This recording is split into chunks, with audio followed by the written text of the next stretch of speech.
Chapter 1119. You've been cuckolded. Sun Lang whispered into Empress's ear. There should be a picture here. Empress was also shocked, and Ertai's face was revealed. She couldn't help but be shocked. After all, the amount of information in Sun Lang's words was too much. Although she lacked political experience, she wasn't stupid. There were some things that she knew the severity of. If what Sun Lang said was true, then this matter was too serious. Of course, she hoped that Sun Lang was lying. But was it really a lie? The emperor wanted to live forever. Putting aside the fact that this was the most persistent fantasy of the previous generations of monarchs. Even on normal days, when she drank and chatted with the emperor and his wife, she would often hear such laments, lamenting that life was short and bitter, lamenting that time did not spare anyone, lamenting how many more years he had left to create more achievements. As a wife, she understood her husband. The emperor had a strong temperament, but he could endure and was also good at making decisions. He often boasted of being a wise ruler. He was ambitious and wholeheartedly wanted to prove himself. He had a strong desire for control, extremely strong self-esteem, and extremely strong self-confidence. Such a person would not allow himself to fail. Moreover, once he accomplished something, he would become even more arrogant. And Li Guangyuan had won the battle of the heavenly origin. He was destined to go down in history and be praised throughout the ages. This kind of martial arts, this kind of achievement, had already pushed him to the top of the altar, causing his self-confidence to rise to an unprecedented level.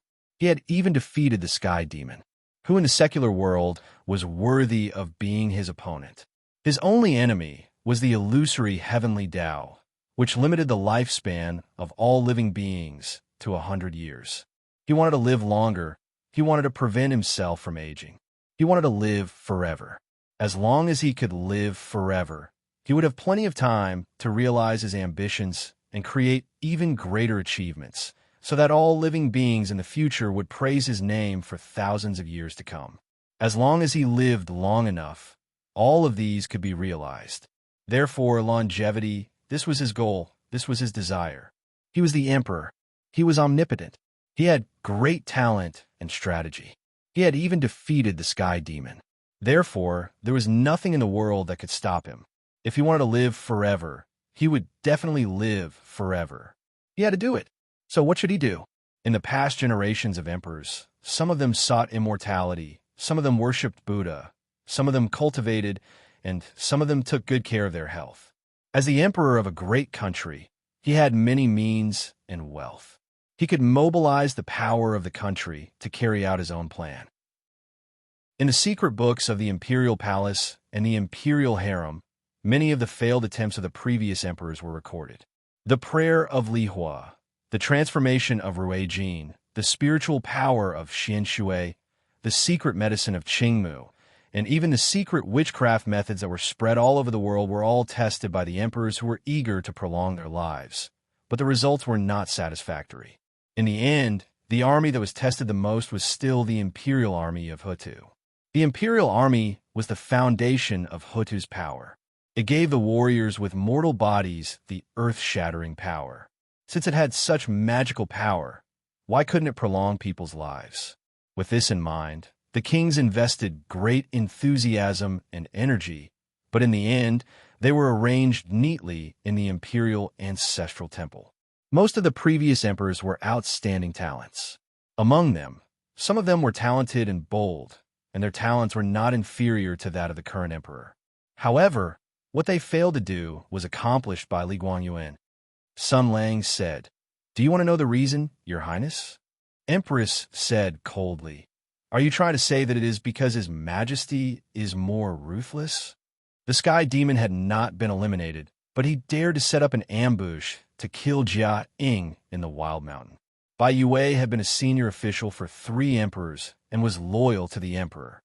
In the emperor's hands, he was just a test subject to make the best use of after killing Jia Ying. Ling Muli killed him without hesitation and gave the sacred sword of fire to Qi Lianyan, a good-for-nothing playboy. But last night, Sun Lang was obviously aggressive, and Wei Shihe, the only 2 remaining and loyal sword sages, went crazy without hesitation. The viciousness and decisiveness of such a monarch was indeed above that of the previous emperors. Moreover, he dared to risk universal condemnation. To use the revered seven luminaries sword sage as a test subject, sacrificing meritorious generals and soldiers, and not hesitate to shake the throne, all for the sake of his own selfish desire for immortality. Such an emperor was unheard of. Once this matter was made public, it would cause an unprecedented storm in the political arena. At that time, the emperor's abdication would be a small matter, but if powerful officials took advantage of the situation and caused the Li clan to lose the country, they would be consigned to eternal damnation. When Empress thought of this, she felt a chill in her heart. She hoped that Sun Lang was lying, but just as Sun Lang had said, the truth was right there. The fate of the sword sages was still before her eyes. Other than the emperor, who else could do such a thing? No, your highness is wrong. The main reason is not his majesty's ruthlessness. Sun Lang pressed his hand to his chest and sighed with deep emotion. It's love. His majesty's love for the devil transcends time, race, mountain range, and silicon system. He killed for her, set fires for her, and did the impossible for her. His love for the devil drove him to disregard everything and pursue immortality. He threw all morality and responsibility to the back of his mind and wholeheartedly desired immortality so that he could spend eternity with his lover. At this point, he shook his head and sighed. What a pity, your highness. You have no regrets in your infatuation, but the moon shines on the dish. After a while, his majesty will succeed and obtain immortality. At that time, your highness will have to give up the position of empress. After all, the person his majesty loves is not you. Empress coldly said, Nonsense. This empress is the supreme empress. If I did not do anything wrong, how could I abolish the empress? Who said anything about abolishing the empress? It's just that your highness has to give up the position of empress. Sun Lang's voice became very, very soft, but it was filled with a bone-chilling coldness. He softly said, You didn't understand my words, did you? What I mean is, your highness has to give up the position of empress, but your highness's body can still remain on the phoenix throne. At that time, the devil will use your body to rub against his majesty's ear and hair and spend eternity with him. Wouldn't you also feel very gratified? This is not necessarily a kind of happiness. Empress felt a chill all over her body when she heard this. Women had always been suspicious.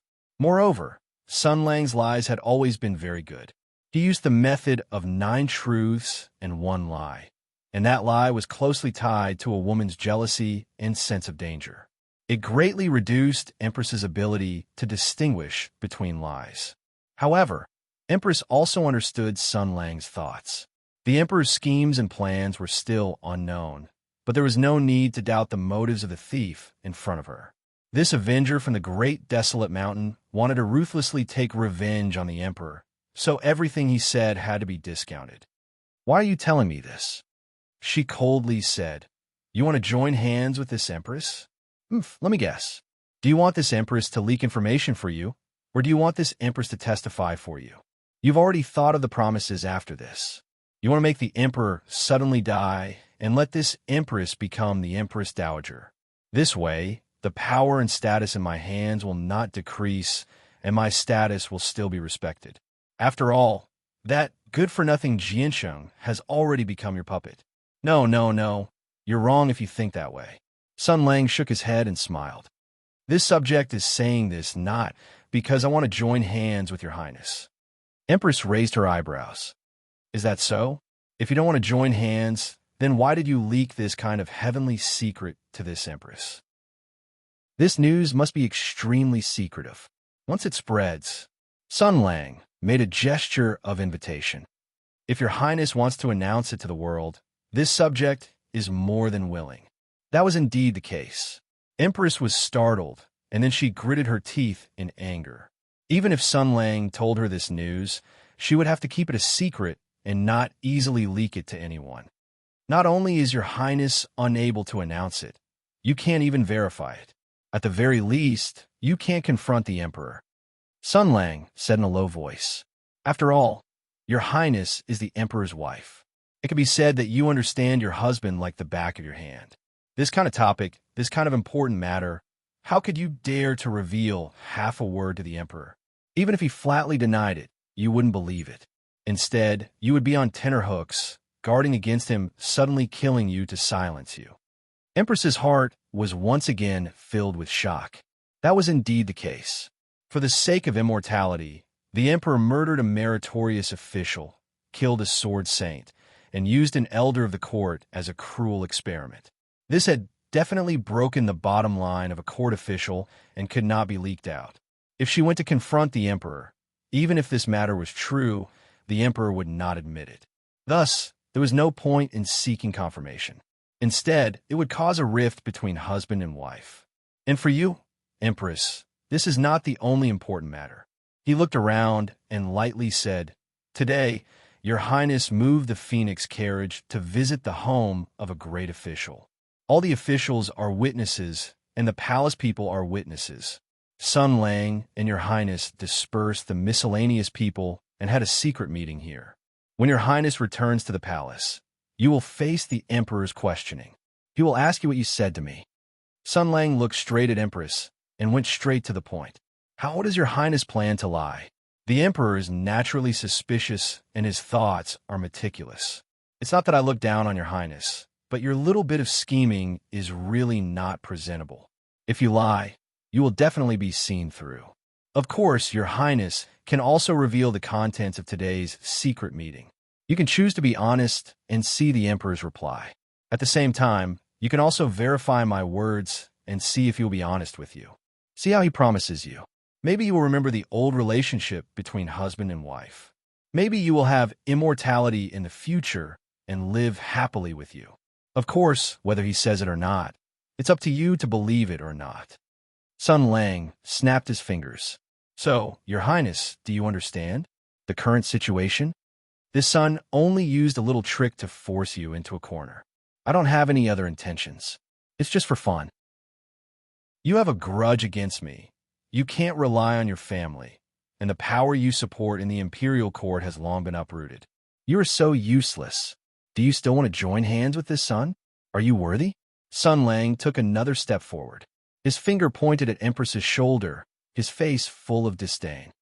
"So, you said that I want to join hands with you. That's really wrong. The word join hands is used between two people of equal strength. As for you, General Shunsei said indifferently, beg me to help you write a draft. Beg me to tell you how to lie.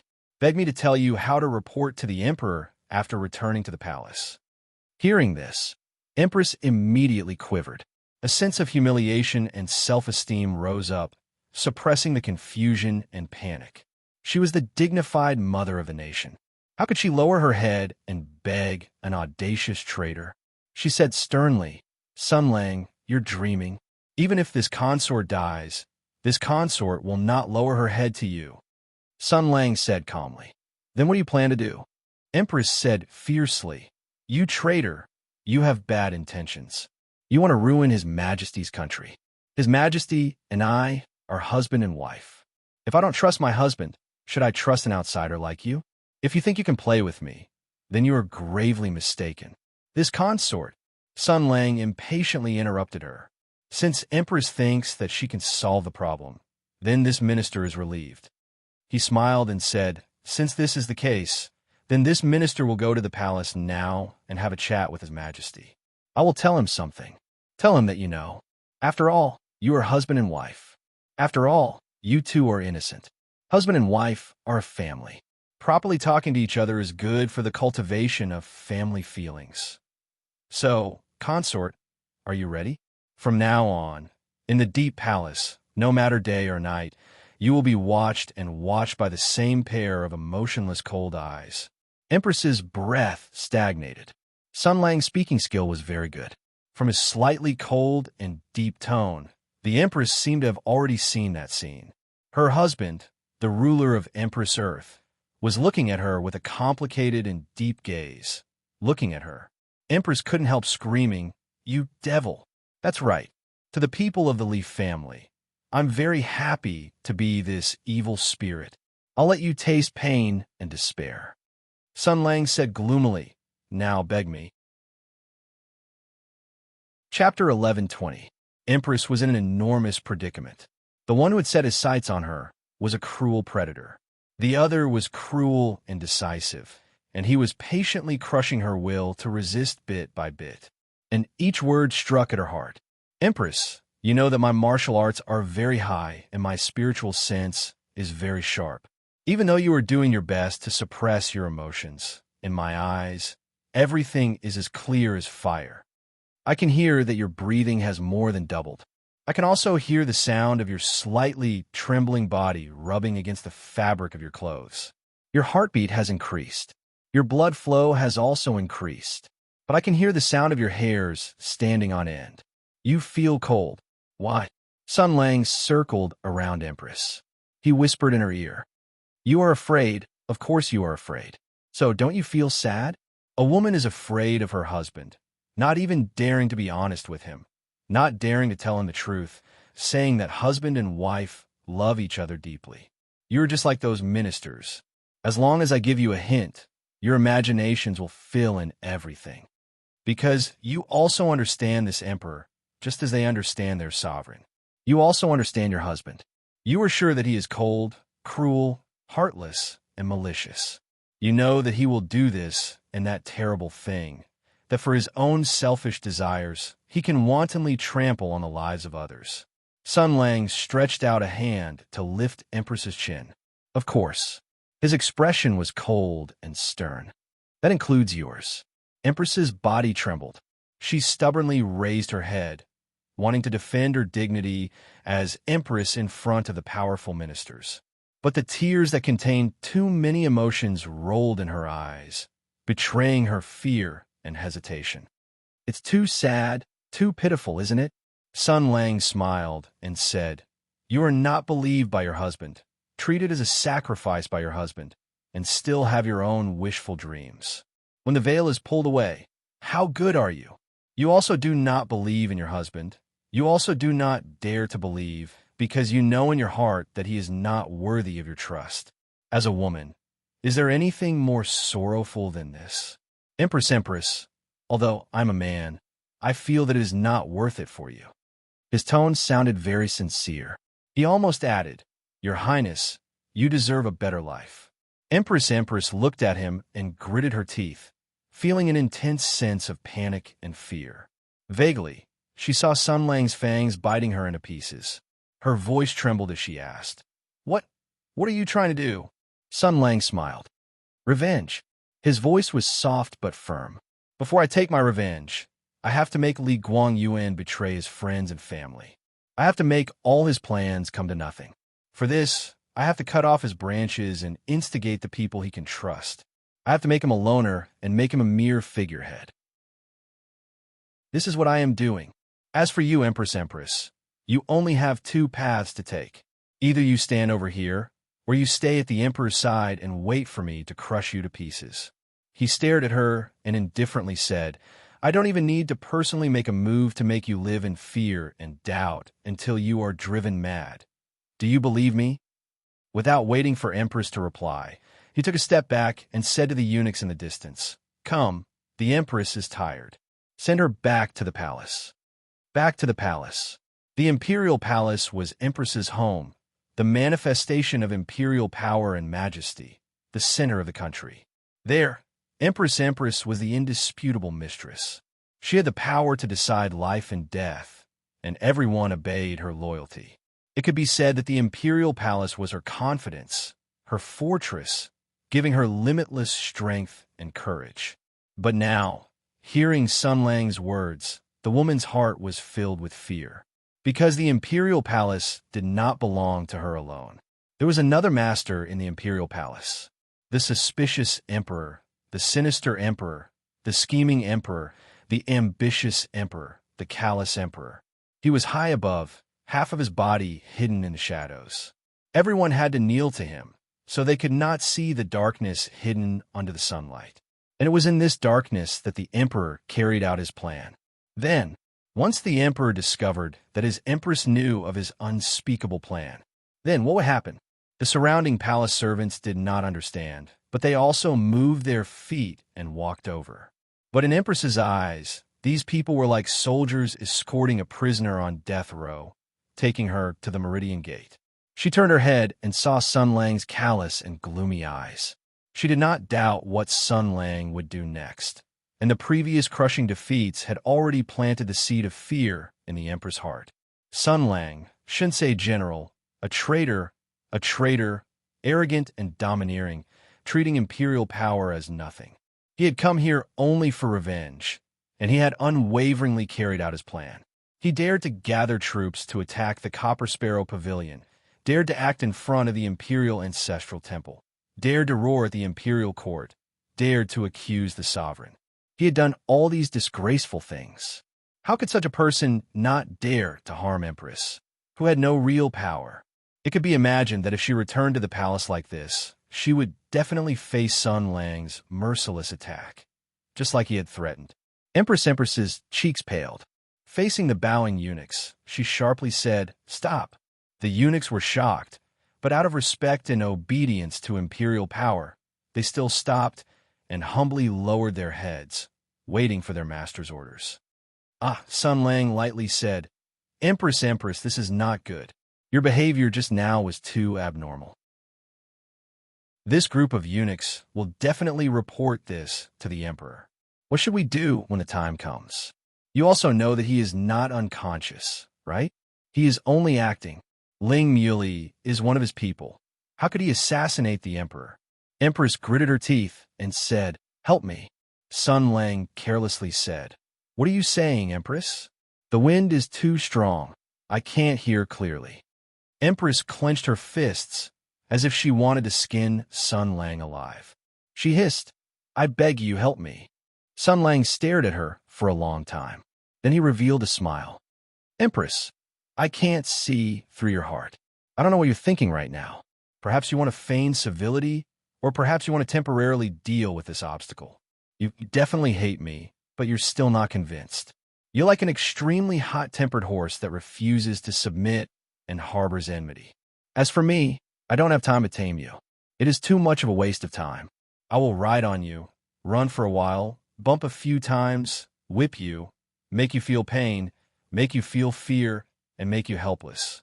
It will wear down your temperament, make you fear me, and finally make you choose to be tamed. It is too much of a waste of time, and it will also mess up the seniority. So, I will use another method." Sun Lang looked at Empress's eyes and lightly said, "I will ask you one last time. Are you sure you want me to help you?" Empress's heart thumped a few times. She had a feeling, if she said yes, her fate would be changed. But was there any other way? She had fallen into Sun Lang's trap and was brought into his rhythm. She was like a pitiful prey caught in a spider's web. The more she struggled, the more she could arouse the fierceness of the predator.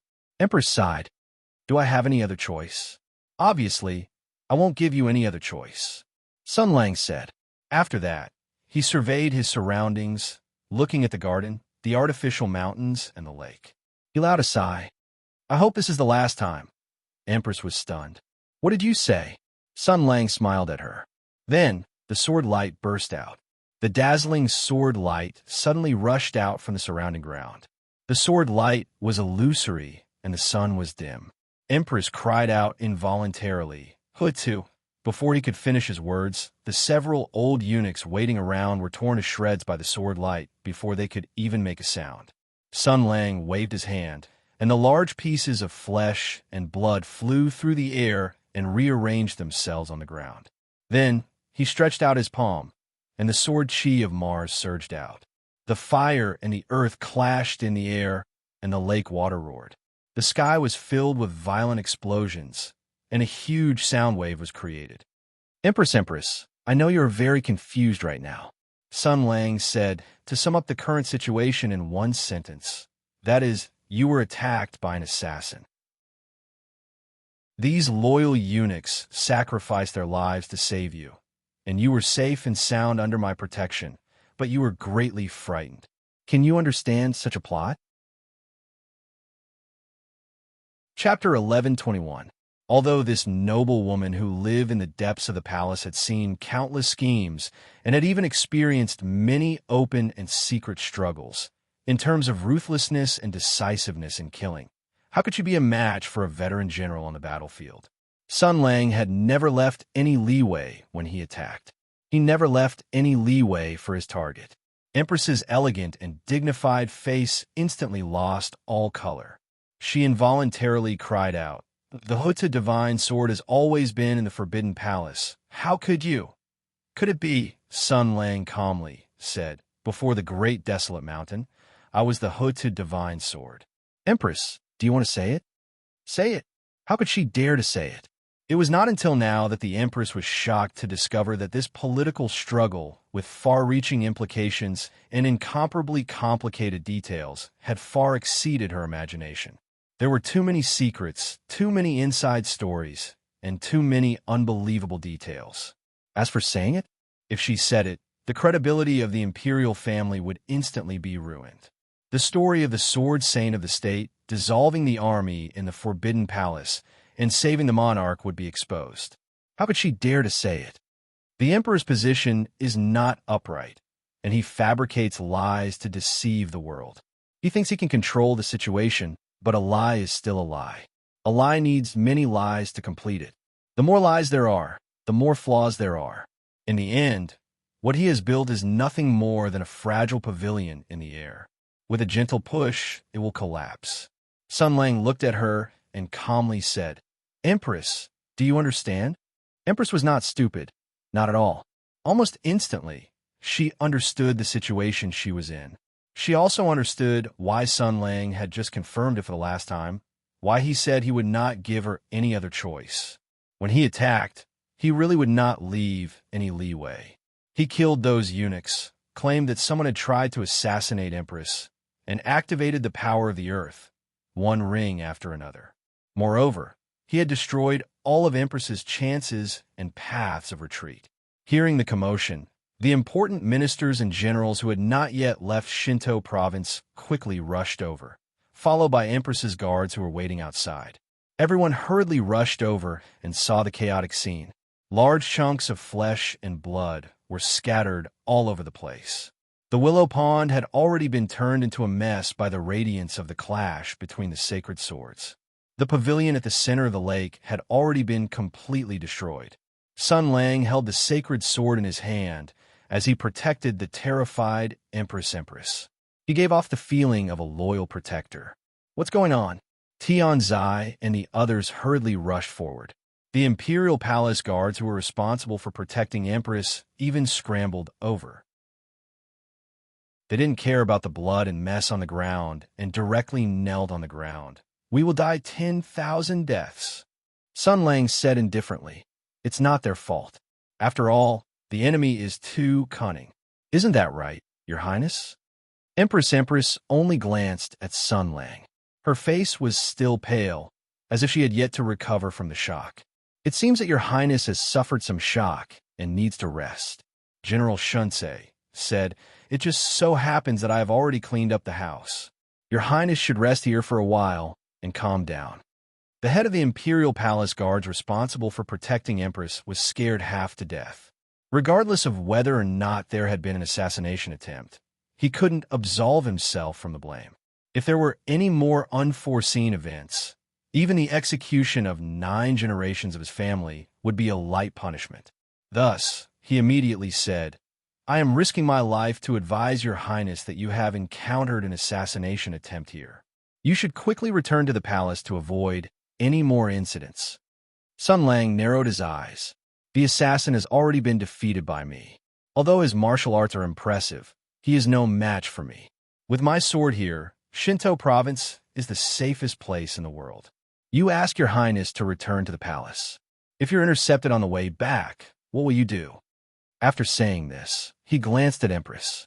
His eyes revealed a fervent expectation that said, "If you return to the palace now, I will cover my face and assassinate you on the way back." Empress shivered and immediately said, "I am still frightened and dizzy. My legs are weak and I can't walk. I will rest in the general's residence for a while." She hesitated for a moment, then said, What happened just now is of great importance. I am a woman. After this incident, my mind is in a mess. How should I deal with this? Please, General, teach me. This woman really wasn't stupid. She had a good eye and was very tactful. Sun Lang nodded cheerfully. Your Highness being attacked by an assassination attempt is not a small matter. The identity of the assassin is even more alarming. I am not talented, but I am willing to deal with this matter for your Highness. Currently, His Majesty is unconscious and unable to handle matters. The Crown Prince is in charge of the court. For now, your Highness, please rest in my residence for a while. I will send someone to invite the Crown Prince to discuss this matter. His Majesty is unconscious and unable to handle matters. He even invited the Crown Prince to discuss this matter. It was obvious that he wanted the final explanation to be in his own hands. The Empress had no choice and was helpless. Sun Lang came up with a series of plans and didn't leave her any way out. Now that this news was out, the Emperor would definitely be suspicious. Given the Emperor's nature, once he was suspicious, it would be hard for him to let go. This plan of sowing discord had already succeeded. What she was most afraid of now was that the Emperor would beat her at her own game and take her life. She would lose her life to Sun Lang. Therefore, Empress said, "General, then my safety." Sun Lang said gently, "Don't worry, Your Highness. With me around, there is nothing to worry about." Tian Zai had been listening at the side. As the Marquis of Hongshan and the Martial Arts Hall's Pavilion Elder, his qualifications and reputation weren't inferior to Sun Lang. He asked directly, "Commander of War, what exactly happened? Is there an assassin trying to assassinate Empress?" Upon hearing this, everyone's expression changed as well. The surroundings were a mess. Flesh and blood were all over the ground. The pond was broken, and the pavilion had collapsed. It was obvious that there was a fierce confrontation, but there was no trace of the culprit. Thinking of General Shen's usual tricks, some people naturally looked at him suspiciously. Was this a self-directed play? Sun Lang nodded and said, "Yes, the culprit came prepared.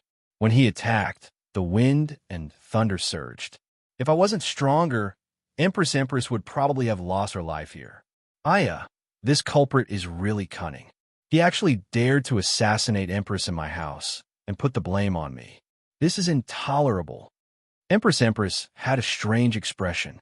In the past, when he was Sun Lang's enemy, seeing him distort black and white, being thick-skinned and shameless, he only felt smoke rising from his 7 orifices, yet there was nothing he could do about it. Because of this, he was infuriated. But today, he had turned from an enemy into a friend, vaguely forming an alliance. Seeing him talk nonsense with a deadpan expression, he unexpectedly felt a sense of security that having such a teammate is really good. However, someone obviously didn't think so. The head of the palace guards outside wanted to redeem himself by doing good deeds. At the very least, he had to take off the hat of not being able to protect the Empress. Therefore, his words were rather fierce. "General Shunsei, may I ask who the culprit is? We'll be able to track him down and execute this assassin who deserves to be hacked into 1,000 pieces." Sun Lang looked at him deeply and remembered his appearance. Then he said, "This is hard to say." The commander of the royal guards raised his head and looked directly at Sun Lang. "A lowly general, if I may be so bold. Why is it hard to say?" Sun Lang looked away. "Because I don't dare to be sure. Look at the Empress. She also has lingering fear and disbelief. In short, this matter is of great importance. It's better to the commander of the royal guards made a mistake, or it could be said that he could only make a mistake." Empress being attacked by an assassin was such a big matter. From top to bottom, the lightest punishment would be a dereliction of duty. Perhaps their lives wouldn't be in danger, but their futures would be completely gone. The only thing they could do now was to struggle for a way out and redeem themselves by doing good deeds. He gritted his teeth and suddenly lowered his head. This time, the Empress was attacked by an assassin. We can't escape the blame. However, even if we are dismissed or even executed, we still have to die with understanding. A lowly general would rather die in battle than be punished so unjustly. I would rather die while chasing after the assassin. I asked the general to grant my wish. Empress's expression changed. Just as she was about to speak, she heard a minister cry out in alarm. How is this possible? The commander of the royal guards immediately turned to look. A cold smile appeared on Sun Lang's lips. Empress closed her eyes in despair. Sir, what did you find? The minister who spoke was lowering his head to examine the traces of sword qi on the ground. He squatted on the ground and reached out to feel carefully. His face revealed an expression of disbelief. Since you must want to know, I'll just say it. Sun Lang didn't give anyone a chance to cover up. He said directly, the assassin was hiding near the left and suddenly attacked. He instantly killed several strong guards in the palace and targeted Empress. When he was calm, he was unmoving like the earth. When he attacked, he was like an earth dragon turning over. He was able to hide under the earth and hide from my eyes and ears. He was also able to almost kill Empress. The force that the murderer used was the Empress Earth-suppressing Star Sword Qi. If you don't believe me, you can ask the Imperial Astronomer and the Minister of Imperial Finances to check it out. He clasped his hands behind his back and looked at the shocked crowd. He said calmly, "This is what you all need to know." The commander of the royal guards turned pale. He originally wanted to find a way out of death, but he didn't expect to hear an even softer and more explosive truth. This is impossible," he shouted. "The nation protecting Sword Sage has already been killed in the palace. So this is the reason why Empress and I are so shocked." Sun Lang met his gaze and said, "On that day, in front of everyone, the Earth's sacred sword will want to recognize me as its master, but I refused. This is the truth. Theoretically speaking, I also seem to be able to use the Empress Earth's spiritual energy. So the murderer assassinated Empress, Her Majesty, with the intention of framing me. He killed the eunuchs and then killed Empress. In the end, he calmly escaped. At that time, all the witnesses would be destroyed, and I would have no way to clear my name. But he overestimated himself and underestimated me. Although those eunuchs are dead, Empress is still alive and well. She saw the assassin with her own eyes and also saw the Empress Earth Sword Qi. The heavens truly have eyes to protect the loyal minister. The commander of the royal guards was flustered. He cried out involuntarily, Then who is the assassin? I've already said that this matter is of great importance and needs to be dealt with slowly. Empress, please rest first and invite His Imperial Highness the Crown Prince to visit and discuss matters. His Majesty is unconscious, and we need to discuss matters for him." He looked around at everyone present and said indifferently, "Oh, for the sake of confidentiality, from now on, no one is allowed to move around or spread information. Tian Wang, help me restrain Empress's entourage. Divide them into groups and have them supervise each other. Give them an 11 to kill order or something. As for other matters, we will discuss them after the Crown Prince arrives. Oh, right, my house's entrance ticket costs 10,000 taels of silver. Remember to pay the bill when you barged in. Also, Empress, does that count as me protecting Her Majesty? Don't forget the reward for bravery." Chapter 1122. His Imperial Highness the Crown Prince had a dazed look on his face. This was because a spear had landed in his courtyard. "Reporting to Your Highness, the sentries on the roof saw it very clearly. It did indeed fly from over 10 li away." A group of retainers surrounded His Imperial Highness the Crown Prince as they observed the spear. Peiju was bold and stepped forward. After observing it for a while, he said with certainty, "This is the Imperial Guard's frightening Qilin spear." Li Jiancheng frowned and said, "The unclothed emperor is the guard responsible for protecting Empress." "Why?"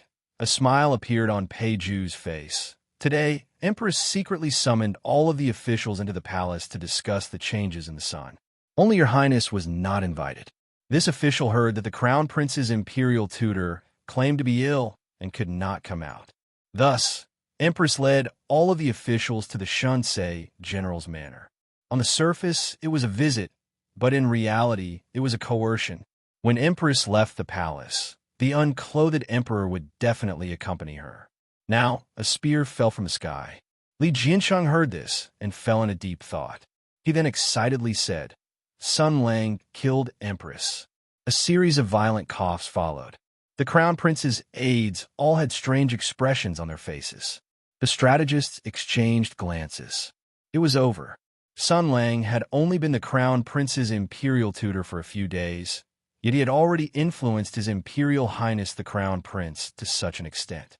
Pei Zhu had an awkward expression and pretended not to hear anything. He continued to explain, "Your Highness, please take a look. The spear shaft is burning hot.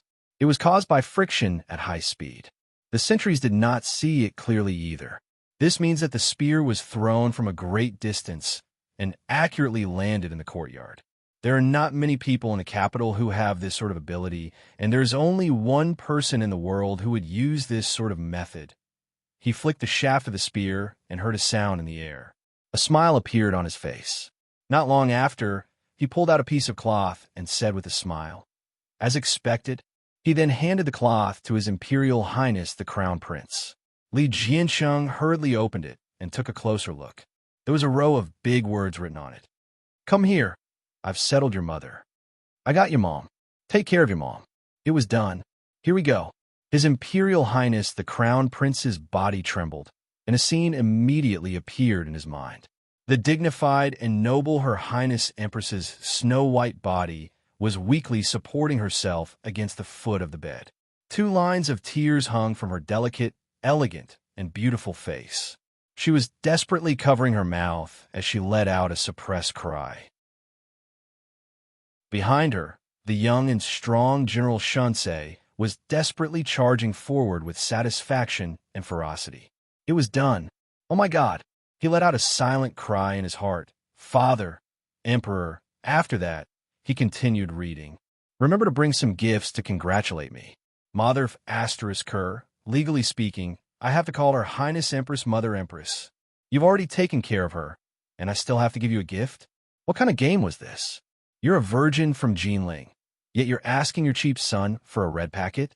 This concerned the dignity of the imperial family, so he knew what to do. He immediately hid the silk cloth and didn't show it to anyone. He said directly, "We're going to Shinto province now." After a moment of silence, he said, "Mr. Pei, quickly prepare some gifts." Wang Gui frowned and asked in a low voice, "Your Highness, did something big happen?" Li Jianxing nodded solemnly. "Yes, something big happened." He was silent for a moment, then said, "The Crown Prince's imperial preceptor is amazing." After preparing the gifts and packing up, everyone from the Crown Prince's residence hurriedly rushed to Shinto province. Sun Lang had already mobilized his subordinates to guard the gate. The one on duty was Pan Mei. When he saw the Crown Prince, he smiled and cupped his fists in greeting. The Crown Prince returned the greeting and asked in a low voice, "How is my mother?" Pan Mei smiled foolishly. "Don't worry, Crown Prince. Empress is fine. She was just a little shocked and is resting inside." "What did she do?" His Imperial Highness the Crown Prince almost shouted. It was all Sun Lang's fault for not making things clear. He had been thinking about the wrong things since the beginning. So when he heard Pan Mei's words, his thoughts became even more perverted. There were also soldiers in the residence to receive them. Along the way, they chose a clever route. First, they passed by the continuous wall of murals. The wall was half covered. Everyone's martial arts skills were outstanding, and their eyesight was amazing. What entered their eyes was a pair of plump thighs and perky breasts. His Imperial Highness the Crown Prince's heart skipped a beat. This crazy Sun Lang, not only did he do that, but also painted the entire process to humiliate his father? Was it necessary? His Imperial Highness the Crown Prince was even more shocked when he saw the messy willow catkin pond and the small pavilion in the middle of the lake. His Imperial Highness the Crown Prince was even more shocked. Damn it, why was it so intense? Just as this thought flashed through his mind, it was immediately extinguished. No matter how intense it was, there shouldn't be so much blood. As if a bucket of snow water fell on his head, the messy thoughts in his mind immediately dissipated. His Imperial Highness the Crown Prince was shocked and immediately thought of the correct answer. Empress was assassinated. Pei Ju came forward and said in a low voice, His Imperial Highness the Crown Prince, it seems like Her Highness was assassinated? The Crown Prince nodded slightly. Pei Ju said again, It's just a coincidence. Could it be His Imperial Highness the Crown Prince didn't say anything this time? But he already had an idea. I've settled your mother. If it wasn't that kind of method, then it must be this kind of method. Settled meant that he had roped her to his side. So, probably, he took a deep breath and calmed his slightly rapid heartbeat. Sun Lang was indeed very efficient. A few days ago, Her Highness Empress was still looking at him coldly, but today he had settled it. If this goes on, his Imperial father will soon become a loner. Even Empress, His Imperial Highness the Crown Prince, thought of this and felt a faint sense of wariness in his heart. As the Crown Prince, he was the future emperor. With this position, the thoughts of an emperor were born. His Imperial father was so talented and bold, but he was defeated by Sun Lang. After becoming the emperor, would he have to live under his shadow and be his puppet for the rest of his life? Once this thought was born, it spread like wild grass. But now wasn't the time to think about this. Under the guidance of the soldiers, they passed through the messy crime scene. Their hearts were full of doubts. In a luxurious guest courtyard, they saw Sun Lang. Her Highness is resting inside. His Imperial Highness the Crown Prince can go and take a look. Sun Lang's tone was relaxed. He looked at everyone's hands and said, Also, I'm moving to a new house. As a disciple, did you bring a gift? His Imperial Highness the Crown Prince smiled and said, Of course, this is what a student should do. The two of them exchanged glances. Then His Imperial Highness the Crown Prince bowed and called out, Mother Empress. After Empress agreed, the Crown Prince entered the room. Soon, the sound of a mother and son crying could be heard. Facing the curious gazes of Pei Ju and the others, Sun Lang explained, Today, Her Highness the Empress specially came to visit me, an old soldier. She gave me money and warmth. As for me, I was very touched. Just as I was conversing with Her Highness the Empress, a deranged assassin brazenly attacked. He instantly killed those eunuchs who were loyal to the Empress. If it weren't for my quick reaction, Her Highness would have died under that person's sword. What? Who was that person? I'm not sure. I don't know. The crime scene is there. You can go and see for yourselves. Anyway, whether you believe it or not, I don't dare to believe it. After dealing with this group of curious babies, Sun Lang went to another room to rest. He was still paying close attention to the movements in the room next door. It was not only to prevent the mother and son from causing trouble, but also to ensure their safety. There's nothing wrong with being careful. After all, it hasn't reached that stage yet. If the Emperor wantonly sent assassins and even wanted to kill His Highness Empress and the Crown Prince in the same room, it means that he's desperate. It hasn't reached that stage yet, Sun Lang said. But after all, there's nothing wrong with being careful. There was another person sitting in the room. Congratulations, your plan has succeeded again. Shen Yaohua was sitting opposite Sun Lang. Her expression was calm and her tone was cold. I really didn't expect that Her Highness Empress would be persuaded by you. She was originally the last person to betray His Majesty. Sun Lang said lightly, There's no betrayal. It's just that the price isn't enough. Shen Yaohua lowered her eyes. In addition, you've killed a few innocent eunuchs. They're not innocent. Sun Lang's voice didn't have a trace of fluctuation. The only innocent person in the world died 2 years ago. Shen Yaohua was silent. Then, she seemed to hesitate for a moment, but still asked, The thing you said about His Majesty in the devil, is it true? Sun Lang revealed a bright smile. It's true. Except for the gender, everything else is true. The reason why I feminized the devil was to take care of Her Highness Empress's self-esteem. You see how considerate I am. Chapter 1123. His Imperial Highness the Crown Prince and Her Majesty Empress hugged each other and cried bitterly. Sun Lang was telling Shen Yaohua about the gay love between the current emperor and the ancestor, the devil. Pei Ju and the others weren't idle either. After giving a considerable tip, they were allowed to view General Shin's latest masterpiece, Xian Beasts. The officials of the Crown Prince's residence bowed and looked back and forth no less than 3 times. The first time they saw it, their dicks were hard. They didn't care about the plot. They were all immersed in this unique artistic expression and the screen full of boobs, thighs, and beep.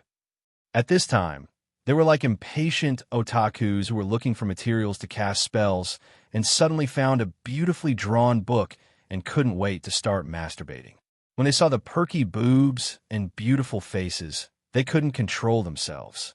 The second time they saw it, their dicks were still hard. But after carefully observing the details, the smiles on many people's faces gradually disappeared. They had already discovered that something wasn't quite right.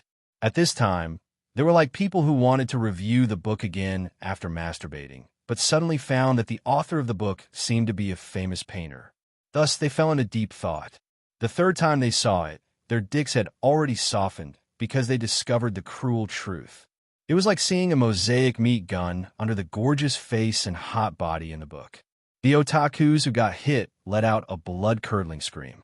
This, someone whispered, "That's not right. This isn't the Xian Beasts, the Imperial Army. The forces of light, the Hutu Empire." This was obviously a vicious political metaphor. After all, this was drawn by Sun Lang. How could the dignified General Shansei say something without thinking? Pei Ju said in a low voice, "Is he warning us?" They said that there's a problem with the Imperial Army. Speaking up to hear, he involuntarily operated his secret technique and scanned with his divine sense. An incomparably familiar response came from the depths of his sea of consciousness. It was his Imperial Army, his comrades, his brothers. The Imperial Army was the greatest wealth and reliance of martial artists. It had been so for hundreds of years. Relying on it, identity, status, wealth, power, beauty, everything would follow one after another. No matter how suspicious a martial artist was, he would not be wary of his own Imperial Army. Being wary of his own Imperial Army was as laughable as being wary of his own hands and feet. But the implication of this painting is, Pei Ju thought to himself, the Imperium today is indeed overly reliant on the Imperial Army. However, there are thousands of Daos in the world, and they all rely on external objects. Sharp metal relies on the power of ingenious machinery. Fire relies on the power of burning flames. Mystic water relies on the power of steam, and greenwood relies on the spirit of all beasts. Why can't Hutu exploit the benefits of the Imperial Army?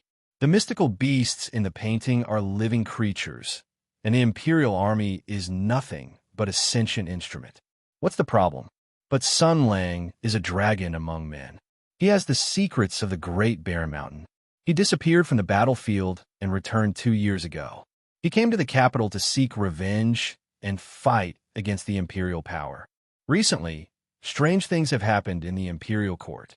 The 7 luminaries' sword saint had problems one after another. It's hard to say whether these things are related. After all, no one knows what secret Sun Lang knows. The emperor's behavior is too suspicious. He stared at the serial murals on the wall. The hot scenes and tempting pictures could no longer cause a ripple in his heart.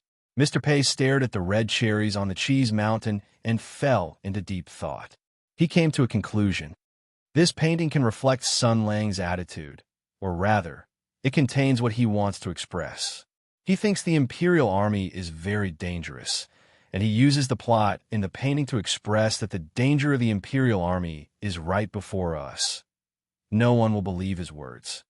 The Imperial Army has been in the world for hundreds of years. It is one with the fate of the nation. The might and power of the Imperial Court comes from it. The victory over the Sky Demon, the deterrence of other countries, and even the restraint of martial artists among the people is all due to the benefits of the Imperial Army. There's also the imperial examinations and military examinations. Those who pass the imperial examinations will be bestowed with the imperial armaments. Transcending the mortal world and rising to the sky is already the grand Tao in the hearts of the martial artists in the world. If anyone jumps out and says that the imperial armaments are dangerous, they will definitely be treated as crazy. Cold sweat seeped out of Pei Ju's hands. But is Sun Lang crazy? Definitely not. Is he exaggerating to scare people and using these rumors to achieve his goal? No. If he's exaggerating to scare people, the efficiency is too low. Because in the entire empire, no one will doubt the safety of the Imperial Army. Even if he wants a scheme, he won't use the Imperial Army because no one will believe him. This seems to mean, thinking of this, he felt a chill in his heart. Cold sweat immediately flowed out. Is there really a problem with the Imperial Army? If that's the case, then it makes sense. If he directly announces the threat of the Imperial Army, even if he is the great general of the Shunsei, he won't receive any approval or support. That's why he took a step back and drew this erotic picture to express his point of view. He's trying to redeem himself. No, he's not trying to redeem himself. He's just making a prophecy. No, that's not it either. Pei Ju felt that he was close to the truth. He was repeatedly trying to deduce Sun Lang's motives and the deeper truth behind this matter. However, in such a hurry, even a wise man wouldn't be able to deduce a lot of information from a few clues. He needed more information. At this moment, footsteps came from behind him. Is everyone done reading? General Avishent's voice rang out. Everyone looked back with complicated expressions. They pursed their lips, but no one asked, even though they had many questions in their hearts. Pei Ju wasn't the only one who saw the clues. Sun Lang's face was full of joy. There wasn't a hint of gloominess on his face. It was as if his painting didn't involve politics at all. It was as if he had simply drawn a social security booklet for everyone to share. Emerging culture and entertainment industry. I think it's fine. Sun Lang reached out and patted Pei Ju's shoulder. He pointed at the mural and said, "With just this, can we set a sales record? Let's set a small target first. We'll sell 1 million copies within the imperial capital." With a gulp, Pei Ju swallowed a mouthful of saliva. A wise man's expression wouldn't change even if Mount Tai collapsed in front of him. He obviously wasn't able to do this, because Sun Lang's words were like a loud bell ringing in his ears. That's right, he had drawn so much. Why would he only leave it on the wall of his house for visitors to see? Of course, he had to publicize it so that more people could see it. But was he going to drag the Crown Prince's residence to do this? Wasn't that equivalent to asking the Crown Prince of the Empire to endorse the plot in the painting? This, Pei Ju felt waves of fear. It was an indescribable feeling. The fear wasn't in front of him. It couldn't be seen or touched, but he could feel it. It was as if he was in the middle of the sea. He felt a vague surge of power, as if he was moving toward a huge whirlpool. This whirlpool might shake the entire empire. I've had such a dream since I was young, to let more people see my paintings. Sun Lang said with deep emotion, "It was the country that fulfilled my dream. It was His Majesty who provided me with a lot of materials. It was martial arts that gave me the courage to pick up a brush. Therefore, the author's name." You still want to use His Majesty's name? There's no need to write the author's name. Anonymous will do. Otherwise, it'll be called Water Dragon Chong. Pei Ju sighed in relief. But who is Water Dragon Chong? Water? Was it referring to Water Star? Dragon? Was it referring to His Majesty? And Chong, what did this name mean? Pei Ju fell into a dilemma. But obviously, there were more things to worry about. Sun Lang was still smiling, but there was an undeniable meaning in his smile. The Crown Prince's foundation is not stable. He is not recognized by the outside court. It was I who stood up for him and made him the regent of the country. It was also I who helped him contact Empress. Today, mother and son meet, and we'll bury the hatchet. I'll protect him. I'll cut through the thorns for him. I'll remove all obstacles for him. But you have to know that I'm not working for the Crown Prince for free. You have to do this whether you want to or not. The Crown Prince is regent. His Majesty is in a coma. Empress acquiesces and watches from outside. If not now, when? Sun Lang said, "The Crown Prince's residence has a lot of businesses under its name. There must be a bookstore, a painting shop, and the like. I want you to organize people overnight, engraving and printing. Within 3 days, I want the toys that the men of the capital made to fill the entire moat." Do you recognize them? Chapter 1124. His Imperial Highness the Crown Prince was very excited. He couldn't help but be excited, because just now, when he met Her Highness Empress, he had a bold idea. Of course, the boldness here didn't mean that he wanted to change his father's hat. It was a bold idea of another kind. Li Jiansheng was the eldest son of the emperor. Empress had once given birth to a legitimate son, but he died. Since then, she had never given birth to another child. According to the dynasty's custom, the crown prince would naturally be succeeded by the legitimate son. However, Empress had never given birth to a child. So, whether the crown prince should be chosen was the key to the crown prince's succession. Li Jiansheng, with his identity as the eldest son of the emperor, naturally had an innate advantage. However, because of some internal conflicts in the palace, Her Highness Empress didn't like him. Now, in the battle between the emperor and Sun Lang, Li Jiansheng muddle-headedly won and was conferred the title of crown prince by the emperor. In one night, he stood at the mouth of the storm. His position as the crown prince was not stable.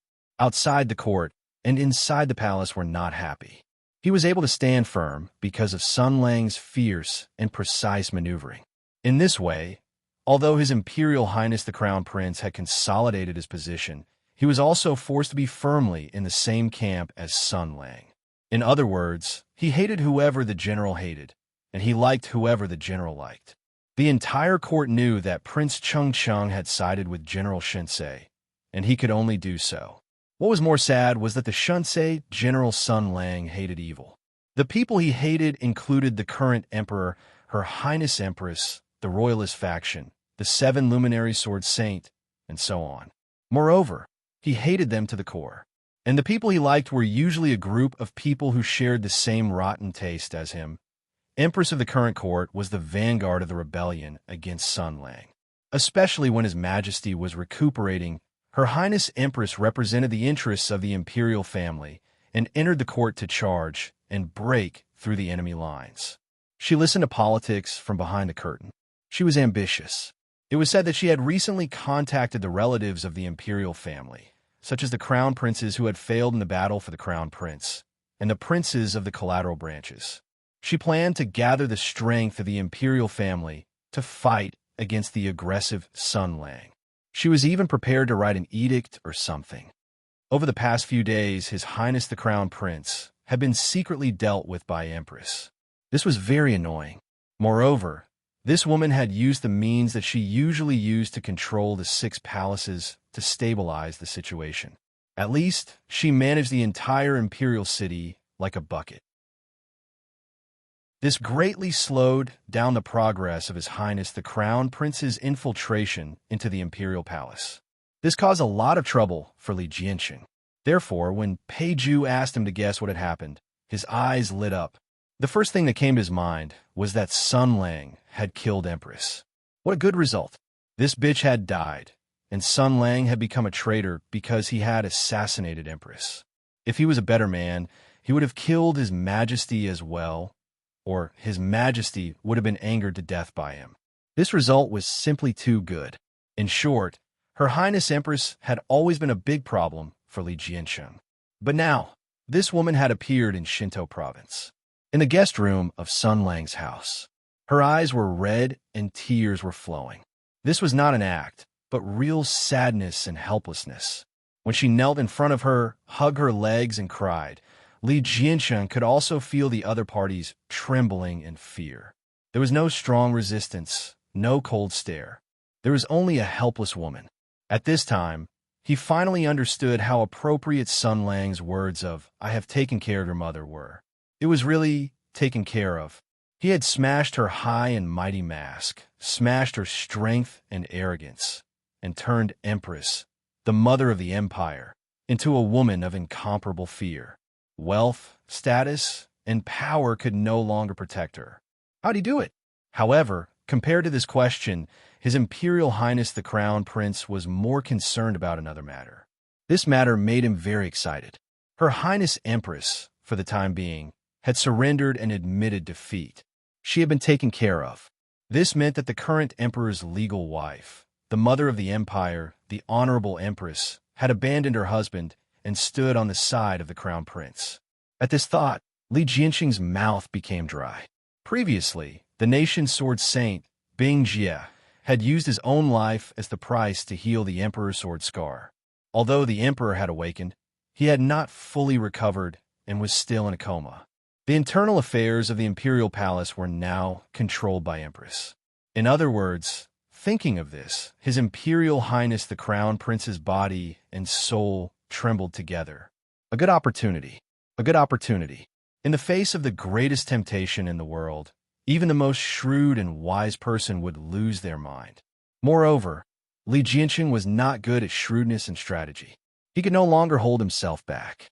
He hurriedly excused himself from Empress and then went to find Sun Lang.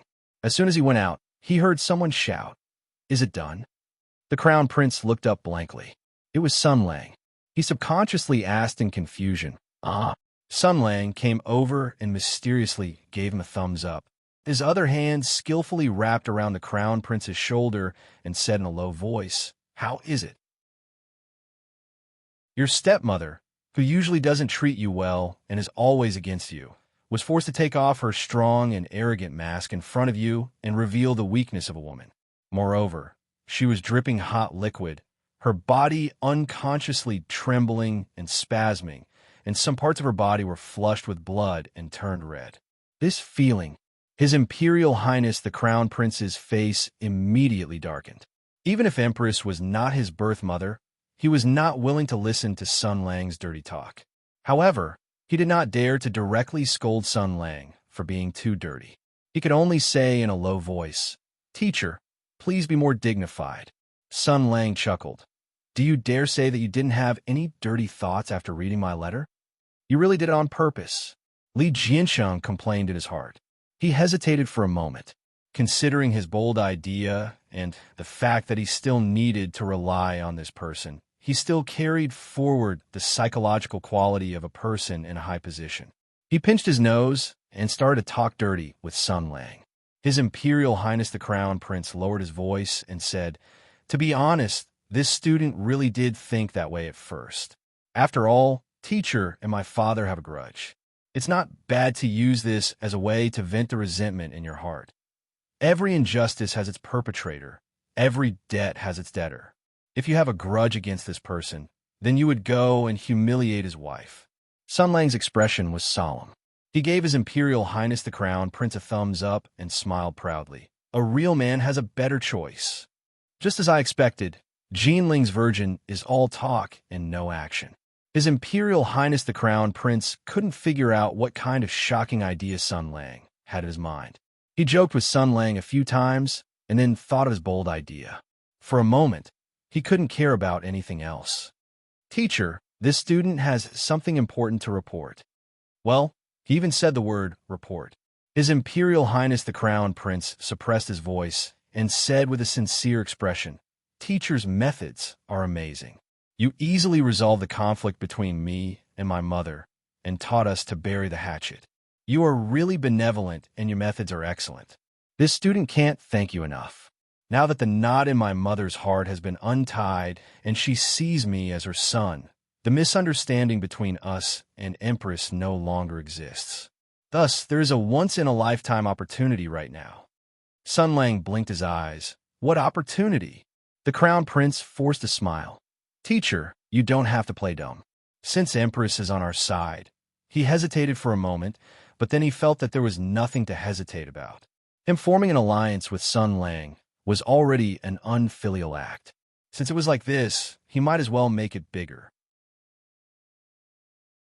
Jiansheng gritted his teeth and said, "Now that the affairs of the imperial city are in the hands of Empress, we can directly enter the palace and plot something big." He moved closer to Sun Lang, desperately suppressing his voice. That voice was extremely distorted, as if it was the voice of resentment that floated out from hell. While Imperial Father is still unconscious, Sun Lang reached out and patted his face. "Wake up. You are too immersed in the act. Your father is just acting. In reality, he is not injured, nor is he unconscious. When he will recover, it is all up to him." Jiansheng grabbed Sun Lang's hand and stared into his eyes, coldly saying, "That is why we need to catch them off guard. After entering the palace and controlling the situation with my teacher's ability, what can he do? At that time, even if it is a fake injury or a fake coma, we can make it real for him and make it so that he will never wake up. OF*CK Sun Lang clicked his tongue. Is the temptation of the throne really that great? Li Jiansheng was a little hysterical. If we succeed, we will not let you down. Sun Lang raised his finger. But there is another problem here. The empire is balanced, the emperor is strong, and the ministers are also strong.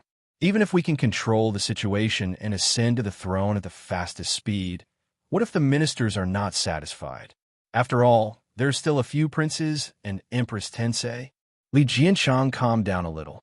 Previously, the emperor did not express his intention to appoint a crown prince, and every prince who felt that they had a chance was competing. The princes each had the support of the ministers and had been competing for a long time.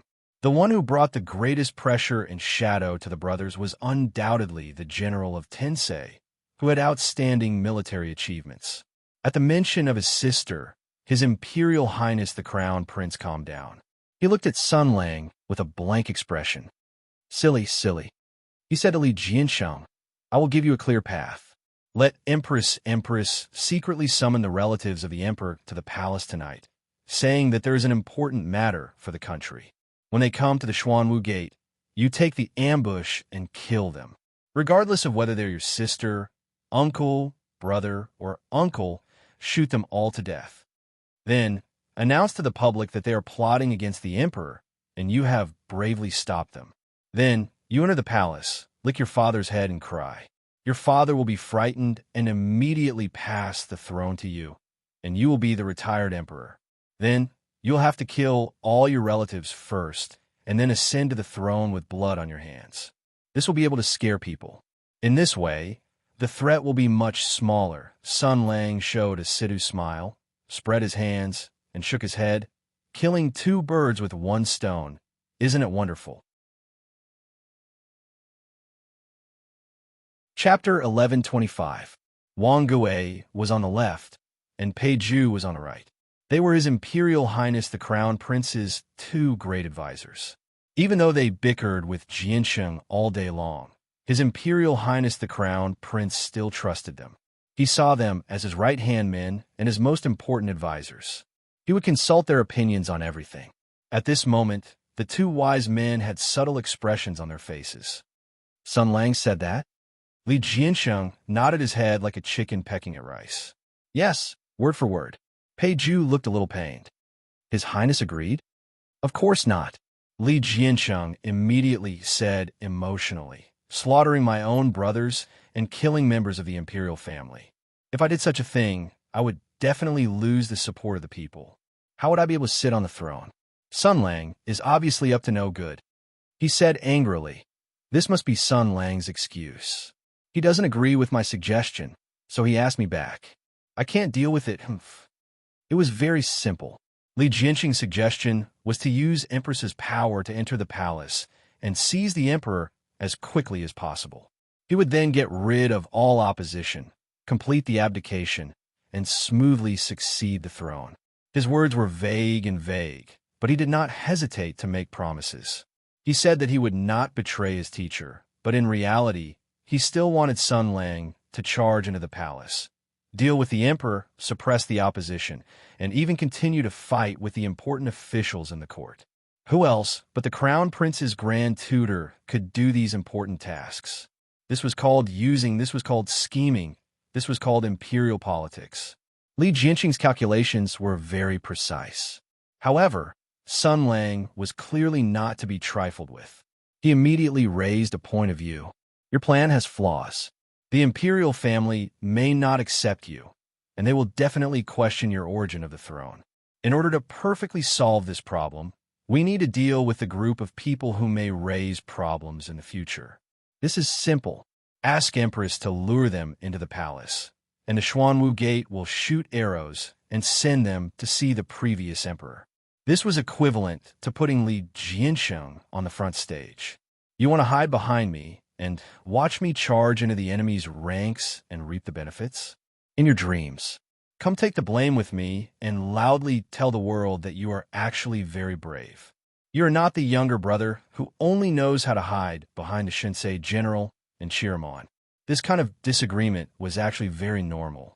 After all, this master and disciple in name both had their own ulterior motives. Li Jiansheng was thinking about getting rid of the emperor before smoothly ascending the throne, and then getting rid of Sun Lang. While Sun Lang killed the emperor to avenge himself, he also wanted to kill the emperor's entire family at the same time. Neither of them were good people. Of course, this kind of relationship of using each other was understood by the three people present. In their conversation, Sun Lang was still an unreliable bastard who only knew how to scam others. Wang Gui said indifferently, "Your Highness is correct to not agree." Not to mention Sun Lang's response. "Your proposal is quite dangerous. First of all, the Empress Dowager's surrender is not trustworthy. Second of all, your plan relies too much on Sun Lang. If he turns hostile, how should we counterattack? How should we deal with it?" Li Jiansheng sighed. "How can I not know? It's just that this opportunity is really hard to come by." Seeing that Pei Zhu had not said anything, he looked over.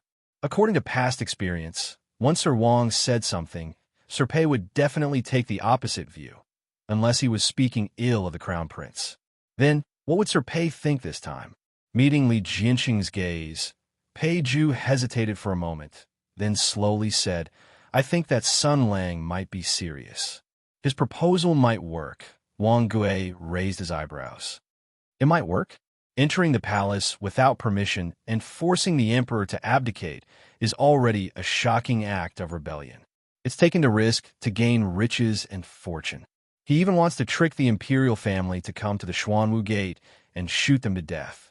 This is simply too deranged. And the Great War of the Yuan dynasty is not far away. Everyone in the court holds great power. As long as someone raises an arm and calls for help, we will end up as the enemy of the entire world. What can Sun Lang alone do?" Li Jiansheng also shook his head. Disregarding everything else, how can the subjects accept a person stained with the blood of their relatives walking up to the throne and making them kneel? He couldn't get past this point. "Sir Pei, you're confused." Pei Zhu still wanted to say something, but when the words reached his mouth, he still shook his head. "I just have some intuition," Pei Zhu said in a low voice. Pei Zhu said in a low voice, "This subject has been thinking of ways to gather Sun Lang's old files and new documents to search for information about him. Although the imperial court has intentionally downplayed him, there are too many examples of the Battle of Tianyuan to mention. There are also many generals who remember him, so investigating him isn't difficult. This person's schemes and methods were extremely formidable all those years ago, but he was always upright when dealing with people. After the calamity of the Great Desolate Mountain, he seemed to have broken free from all the shackles and became unrestrained and unrestrained, yet he had a rather clear objective." Li Jiansheng listened patiently for 2 paragraphs. He was already somewhat unhappy. He interrupted Pei Zhu's speech and asked directly, "What does Sir Pei want to say?" Pei Zhu lowered his head. "I want to say that Sun Lang's ambitions are great. His actions have deep meaning, and he would not speak without thinking. After returning to the capital, his words and actions seem chaotic, but they can't avoid the word revenge. Today's matter is most likely the same," Li Jiansheng said unhappily. "Yes, he instigated me to set up an ambush outside the Xuanwu Gate and wipe out the imperial family of the Li family in one fell swoop. This is called annihilation. Naturally, it's a straightforward revenge." Pei Zhu shook his head slightly. "No, it might not be that simple," Li Jiansheng frowned. "Sir Pei, I heard a similar rumor a few years ago. Once a person understands Jia Ying deeply, regardless of his previous attitude towards Commander War, he will spare no effort to flatter Jia Ying. It's as if he's been brainwashed." "You?" Pei Zhu was stunned. He smiled bitterly. "Your Highness must be joking." However, he immediately revealed a contemplative expression. "But if we look past those absurd and unrestrained appearances and observe his true nature, Sun Lang is indeed a rather frightening person. It's very painful to play chess with such a person because you can't be sure how many moves he's seen. You can't know what he's scheming in his heart. Li Jiansheng and Wang Gui glanced at each other. They more or less wanted to roll their eyes. All right, Sir Pei. Earlier, Sun Lang rejected my plan, saying that he had other plans and wanted us to do our part. Let's not talk about how he could be so thick-skinned as to give orders to the Crown Prince's residence, as if nothing had happened. Let's talk about what he wants the Crown Prince's residence to do today. His Imperial Highness the Crown Prince asked. Pei Ju suddenly came to his senses. An awkward expression appeared on his handsome, scholarly face. He asked the Crown Prince's residence's bookstore to help print and distribute some things. Li Jianchang said disdainfully, it's the same old trick again. The battle of public opinion he spoke of. He sent storytellers to spread rumors, put up posters everywhere, and even distributed pamphlets all over the capital. Then, he created a ruckus, saying that it was some sort of public outrage. What? Is he planning to do the same thing again today? His Imperial Highness the Crown Prince had been snubbed by Sun Lang earlier. After leaving, he had found 2 think tanks for a secret meeting. Thus, he had not seen the novel that transcended time and dimension. But Pei Ju had seen it, and so had Wang Gui. Their expressions were very awkward. Amidst their awkwardness, there was also a trace of ecstasy and reminiscence. It was strange. He was clearly a virgin from Jinling, but he was actually able to portray such a seductive matter. It's a little different this time, Pei Ju said softly. The very impressive kind. Li Jiansheng raised his eyebrows and said, Very impressive? He directly fell out with Imperial Father? Pei Ju shook his head and said, That's not the case. It's just that there are many allusions and metaphors. This is what makes me feel uneasy. Sun Lang is obviously implying something. His Imperial Highness the Crown Prince still did not understand the main point. He still thought that it was an ordinary pamphlet. At most, it was the kind that could easily land him in jail. What did he not implicate something? He's always talking in riddles. Pei Ju saw that his Imperial Highness was not interested and couldn't help but let out a sigh of relief. If he had to describe the contents of the painting, his old rival Wang Gui would definitely laugh himself to death. He carefully asked, then Sun Lang's request. Today his bold idea had been heartlessly rejected by Sun Lang. Li Jiansheng felt a little angry, but when he thought of Sun Lang's sinister gaze, the anger quickly dissipated. Right now, the Crown Prince's residence and Shinto province were still in a honeymoon period. There was no need for them to become enemies over such a small matter, right? He waved his hand and said, Go ahead and do it. Do it according to his wishes. Do it cleanly and quietly. It's best if you don't let anyone see through the Crown Prince's residence. All right, when the time comes, give me a copy too. Pei Ju nodded and said, Understood. His Imperial Highness the Crown Prince lifted the curtain and looked out the window. Then, sir, go ahead and do it. I'll make a trip to the palace. Pei Ju was stunned. Is this Sun Lang's idea? Li Jianxing's eyes flashed with a hint of ferocity. Yes and no. The main thing is that I want to go myself. Sun Lang and the Emperor, these two actually look down on me. I just want to go and alert the old man, and at the same time, let Sun Lang see that I still have the guts. Without him, I can still do it. Pei Ju and Wang Gui were solemn. When the Emperor took the risk, as subjects, they should advise him. However, the Empress of Earth valued martial arts, and the saying that the son of a wealthy family should not sit under the aegis of the emperors was not very popular. Moreover, His Imperial Highness the Crown Prince's face showed a hint of a wise ruler. This made Pei Ju and Wang Gui feel a sense of comfort, and they did not want to advise him. Sometimes, being an emperor also required a bit of courage, decisiveness, and fearlessness. They were just about to say something when they heard Li Jiansheng say, Of course, I have to make an agreement with the two of you first. If there are any changes in the situation, quickly go and ask Sun Lang to save me. His Imperial Highness the Crown Prince asked as if nothing had happened, What is Sun Lang doing now? This time, it was Wang Gui who answered. He seems to have gone to a place with Empress. Dang, dang, dang, dang. In a heavily guarded prison. It was surrounded by iron walls. There were traps everywhere, and danger was everywhere. The prison of the highest standard in the Empress of Earth was actually located in the martial arts hall.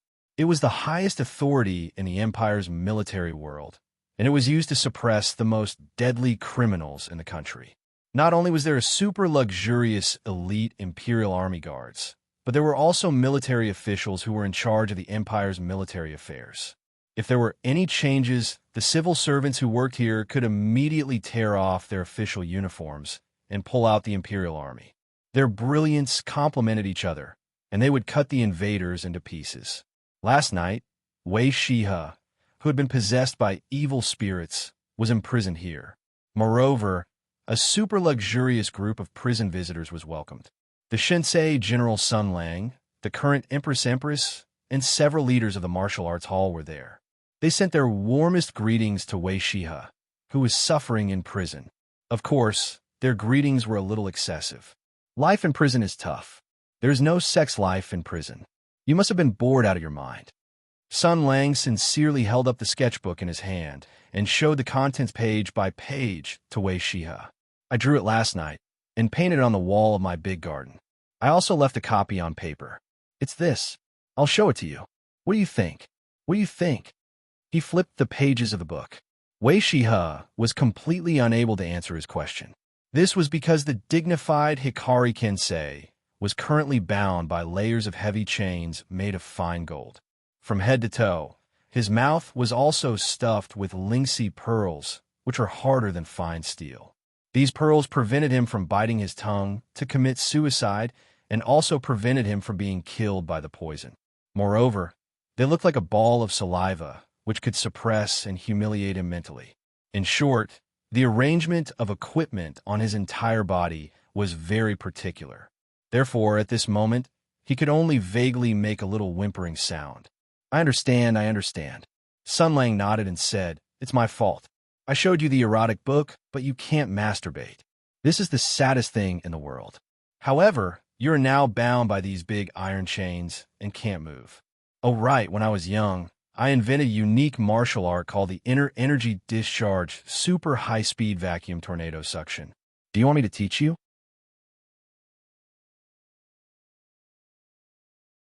Chapter 1126. In the most heavily guarded and secretive prison in the entire empire, Sun Lang was spouting obscenities under the watchful eyes of Empress and the martial arts hall's pavilion elders. He even used his invisible energy to create a high-speed tornado. He turned his head to look at Tian Xiang and said something like, Help me get this bastard's holy sword. I'll demonstrate it to him with the hilt. It was very awesome and very cool. Marquis Hongshan said angrily, Enough. Wei Shihe, on the other hand, was so excited that she kept struggling and making whimpering sounds. Sun Lang was about to say something, but Tian Zai rolled his eyes and went forward to remove the mouthball, or linksy pearl, from Wei Shihe's mouth. There was still a trace of sparkling water. Wei Shihe let out a beast-like roar. Sun Lang gave a simple and honest smile and said in a low voice, Calm down. Think about it. You've already entered the servant's room. That beautiful girl of yours is all alone now. Wei Shihe was even more furious. He roared, If you dare to touch her, I will definitely kill you. Sun Lang shrugged and stood beside Tian Zai. He smiled and said, Kill me? All right, let alone the fact that I am the 7 Luminaries' sword saint and can fight better than you. Even if you want to kill me, speaking of which, how are you going to kill me? You are already in prison. You attacked an important official of the imperial court without permission, killed innocent soldiers, and behaved wildly in the entire imperial capital. You have done such a big thing. Do you really think the emperor of the empire will tolerate you? You can't even keep the sacred sword, and the chances of you walking out alive are not very high. Yet, you still dare to talk nonsense here and continue to threaten the country's public officials. The so-called don't know life from death is talking about people like you. You actually dare to threaten me. What a joke. After speaking, General Shinsei dug out a big lump of booger from his nose and flicked it at Wei Shihe's body to show his disdain and contempt. Wei Shihe was tongue-tied. He opened his mouth and spat at Sun Lang in anger. Unfortunately, all the meridians in his body were restricted, so he couldn't mobilize his jinqi. His fighting strength was very weak. Sun Lang quickly showed him the correct way to spit. The guy opened his mouth and spat. The sound of wind and thunder roared. A liquid bullet made of spit flew through the air and brushed past Wei Shia's head. It left a deep hole in the wall made of fine iron. Wisps of white smoke were emitted from the hole. "Bastard," Sun Lang said gloomily. "Do you believe that I'll make you the most aggrieved sword saint in the history of the Empire?" The former Sun Radiance sword saint Wei Shiha died because of the General of Divine Strategy's uncivilized behavior. It was indeed quite sullen. "Stop quarreling. What are you doing?" "The Empress is still here," Tianzai said. "This is the martial arts hall, an important place for the military. I asked you to come and visit Wei Shiha for the sake of the country. I didn't ask you to come and bicker with him." He then looked at the battered and exhausted Sun Sword Saint. "Sir Master Wei, although we don't have a close personal relationship, I have always admired your martial arts skills and character." Sun Lang spat on the ground. "Bah, you ganged up on me in the great desolate mountain. You think you have the right to talk about character?" Tianzai couldn't keep his face. He said angrily, "Sun Lang." Wei Shiha also looked at Sun Lang angrily. Humans were all narrow-minded and selfish. Perhaps in the eyes of the Sun Sword Saint, the reason why he had fallen to this state was because Sun Lang didn't die in the great desolate mountain. In the short term, it was because Sun Lang went to the palace last night to cause trouble and kidnap Xinyaohua. In short, it was all Sun Lang's fault. But no matter what, he didn't dare to face this reality. Tianzai sighed. "In short, I don't want to see you fall to this state. The great Hikari Kensei, a hero of the world, has become a prisoner. Not to mention the sacred sword. You can't even protect yourself. Your past achievements and honor have all turned to dust. I believe this isn't your fault, because I never thought that with your cultivation and temperament, you would go crazy for no reason. I want to know why. But when I asked you last night, you didn't say a word." "So?" Marquis Hongshan looked at Sun Lang, who was beside him. Wei Shiha said fiercely, "So you called this bastard over to force me to speak?" Tianzai didn't answer, but his eyes admitted it. From the facts, this idea was not only suitable, but it was also quite effective. Sun Lang just pointed lightly, and Wei Shiha exploded. General Shunsei rubbed his hands at the side. "In my opinion, you guys are still lacking in experience. Such a person is noble and cold, and sees all living things as dust. Even if you send prison guards to torture him, he will be indifferent. He will treat the interrogators as clowns who are about to die. But if it's me, he won't be able to take it. Because in front of me, he can't do anything. In front of me, his arrogance is useless." He said to the martial arts hall general who was guarding at the side, "Friend over there, yes, I'm talking about you. Go to your unit's outhouse and bring me 2 buckets of urine." As soon as he finished speaking, Wei Shiha stretched his neck and roared, "Sun Lang, how dare you?" Sun Lang smiled and said, "See, I told you. He won't embarrass himself in front of me." He reached out his hand and gently stroked the heavy iron chains on Wei Shiha. This meant detention. This meant imprisonment. This meant that the person who was tied up lost his dignity and status and became the lowest prisoner. He had no human rights, and his life or death was in the hands of others. "Look at you," he said. "Now that you've fallen to such a state, you've become a prisoner, a scoundrel, and you've even had a grand public trial. Your past achievements, your past loyalty, everything is useless now. You've risked your life for your master. You've abandoned your conscience, but what have you gotten in return? Betrayal, abandonment, and even..." A faint light shone in his eyes. "Use." Wei Shi's face darkened, and he didn't say a word. Tianzai beat the drum at the side. "Sir Master Wei, I personally don't believe that you would go crazy and kill soldiers for no reason. But our country has laws, and we only talk about evidence, not guesses.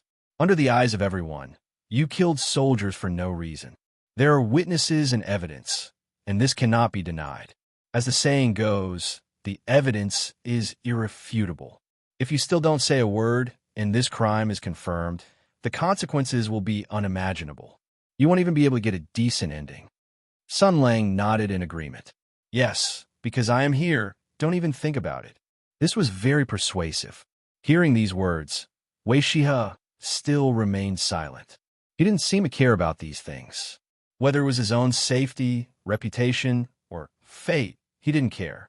Sun Lang then said lightly, "And your sister." As a result, the Solar Sword Master suddenly raised his head as if he had been electrocuted, glaring fiercely at Sun Lang. "I'm sure your sis gone." Sun Lang snorted. "This wave urged me on." Tianzai seemed to understand something, and so he continued, "Yes, even if you don't think about yourself, you have to think about your sister, right? With something like this happening to you, the one who is most worried is definitely your sister. Right now, she's supporting herself alone, and she still has to run around for your sake." Sun Lang played the role of the supporting actor very enthusiastically. He used his hand to adjust his belt, raised his eyebrows, and laughed mischievously. "What do you think I'll do if she comes begging at my door?" Wei Shihe gritted his teeth. "Why would she beg a beast dressed in human clothing like you?" Sun Lang chuckled. "Then she'll go find someone to pull strings, and I'll go threaten someone so that they won't dare to interfere. When she's at her wit's end, I'll deliver myself to her door. Do you think she'll comply or not?" This bastard was too skilled. Wei Shihe looked like he was about to explode again. On the other side, Empress couldn't bear to listen any longer. She coughed lightly. Wei Shihe also looked over. He looked at Empress, his eyes filled with wariness, disbelief, and pain. This gaze wasn't directed at Empress, but at someone else. Wei Shihe wasn't an idiot. After he woke up, he would first go through these things in his mind. He knew very well who he should suspect. Sun Lang said indifferently, "If you're worried about Empress, then you don't have to. Just now, I had a cordial conversation with her and reached an agreement. Right now, she has already forsaken the darkness and joined the light." Wei Shihe snorted. Sun Lang continued, "If you're willing to cooperate, I can protect your sister. Moreover, I can promise you that I won't touch a single hair on her head. How about it?" The Sun Sword Saint sneered. "Your promise." Sun Lang sighed and raised 3 fingers. "If I go back on my word and attack Wei Wangshu, then I'll never be able to find a wife for the rest of my life. Of course, if she were to deliver herself to his door, then it would be a different story." Wei Shihe heard this and stared at Sun Lang for a while. Then he nodded, his expression somewhat relaxing. He actually believed him. Chapter 11:27. In short, after Sun Lang made the vow, "If I do anything to your sister, I will let the heavens punish me and make me a bachelor for the rest of my life." Wei Shihe's attitude had obviously softened. He still felt a little uncomfortable. Sun Lang suppressed this unpleasant feeling in the bottom of his heart and said, "Humph, do you believe me now? I, Sun Lang, have always kept my promises. I will never lie or deceive." As soon as these words were spoken, almost everyone present spat in their hearts. "You are such a liar, and you still keep your promises." General Shansei raised his eyebrows and said, "How is it? You should see my sincerity now. Shouldn't you cooperate with me? If you're honest, we will be lenient. If you resist, we will be strict. If you cooperate, we will be able to help you, help your clan, and help your sister." Wei Shihe was silent for a moment and said slowly, "Ask them to leave." Everyone, including Tianzai and the other martial arts hall masters, including Empress. Sun Lang frowned and said, "What's the use of just me listening to it?" "You," Wei Shihe said calmly. "I will only say it to you." General Shunsei paused for a moment and then nodded. "All right, I understand." He turned to the others and said, "You all should leave first. Our Sun Sword Sovereign is a little shy. I will pass on the content of the conversation to everyone." Wei Shihe was silent. These miscellaneous people were obviously unhappy. Empress had made this trip because she wanted to clarify some things. Tianzai and the others were also suspicious. No matter what, the Sun Radiant Sword Sovereign's change last night was too shocking. Their hearts were all hanging, and they felt that something extraordinary was about to happen. Now, Wei Shia's attitude was to ask them to leave. This feeling of not being trusted was really unpleasant. All right, hurry up and leave. Sun Lang rolled his eyes and said, "They don't like you. Can't you see? A bunch of blind people." Hearing those words, he became even more displeased. At this moment, Empress was already halfway through her defection. She was basically abandoning the darkness for the light, and was in the nature of a last-minute uprising. Any traitor who had defected would have to be docile and obedient for a while. After all, after betraying their old master, if they didn't win the favor of their new master, then they really wouldn't be human. Therefore, she didn't say much. She took a deep look at Sun Lang, then stood up and prepared to leave. Tian Zai and the others weren't willing to leave just like that. They wanted to fight for a bit more. Sun Lang looked at them indifferently. "You're going to let Empress leave by herself? It's not that I want to say this, but if that nameless lord were to send an assassin to assassinate Empress in the martial arts hall, all of you would be on my side. Don't you feel that you have suffered a loss by being forced to take sides so quickly?" When he said that, the big shots of the martial arts hall all felt a chill in their hearts. They all glared at Sun Lang. Seeing that Empress didn't want to stay any longer, they had no choice but to leave. Sun Lang was right. They didn't want to take this risk. Soon, there were only 2 people left in this prison cell that was guarded and protected with the highest level of security. Under Sun Lang's gaze, Wei Shiha, who had been frowning and maintaining the dignity of a sword saint, suddenly let out a long breath. His entire body relaxed. Hikari Kensei's essence, energy, and spirit rapidly declined at a speed visible to the naked eye. He became dispirited, lost, and listless. This was the state of mind that he should be in now. The tough roar just now was just an act. He was just forcing himself to hold on. Sun Lang said indifferently, "Why aren't you acting anymore?" Wei Shiha whispered, "Can't you tell?" Sun Lang nodded. "You're also a hoodlum." Hikari Kensei laughed bitterly. "After seeing me make a fool of myself, seeing me in such a sorry state, do you feel extremely happy in your heart? Do you feel satisfied?" General Shunsei nodded and said, "A little. It has been more than 2 years since that day. When I saw you again, you had all changed." Bai Yue was a lunatic who only knew how to cry and make noise. When I saw him in such a sorry state, instead of saying that I was happy, it was better to say that I was sad or angry. Ling Muley became an empty shell. What I saw was a walking corpse, not a person. I don't know if he was frightened or regretful before he died. I don't know what he looked like before he died. I only saw a piece of human skin, a sad end.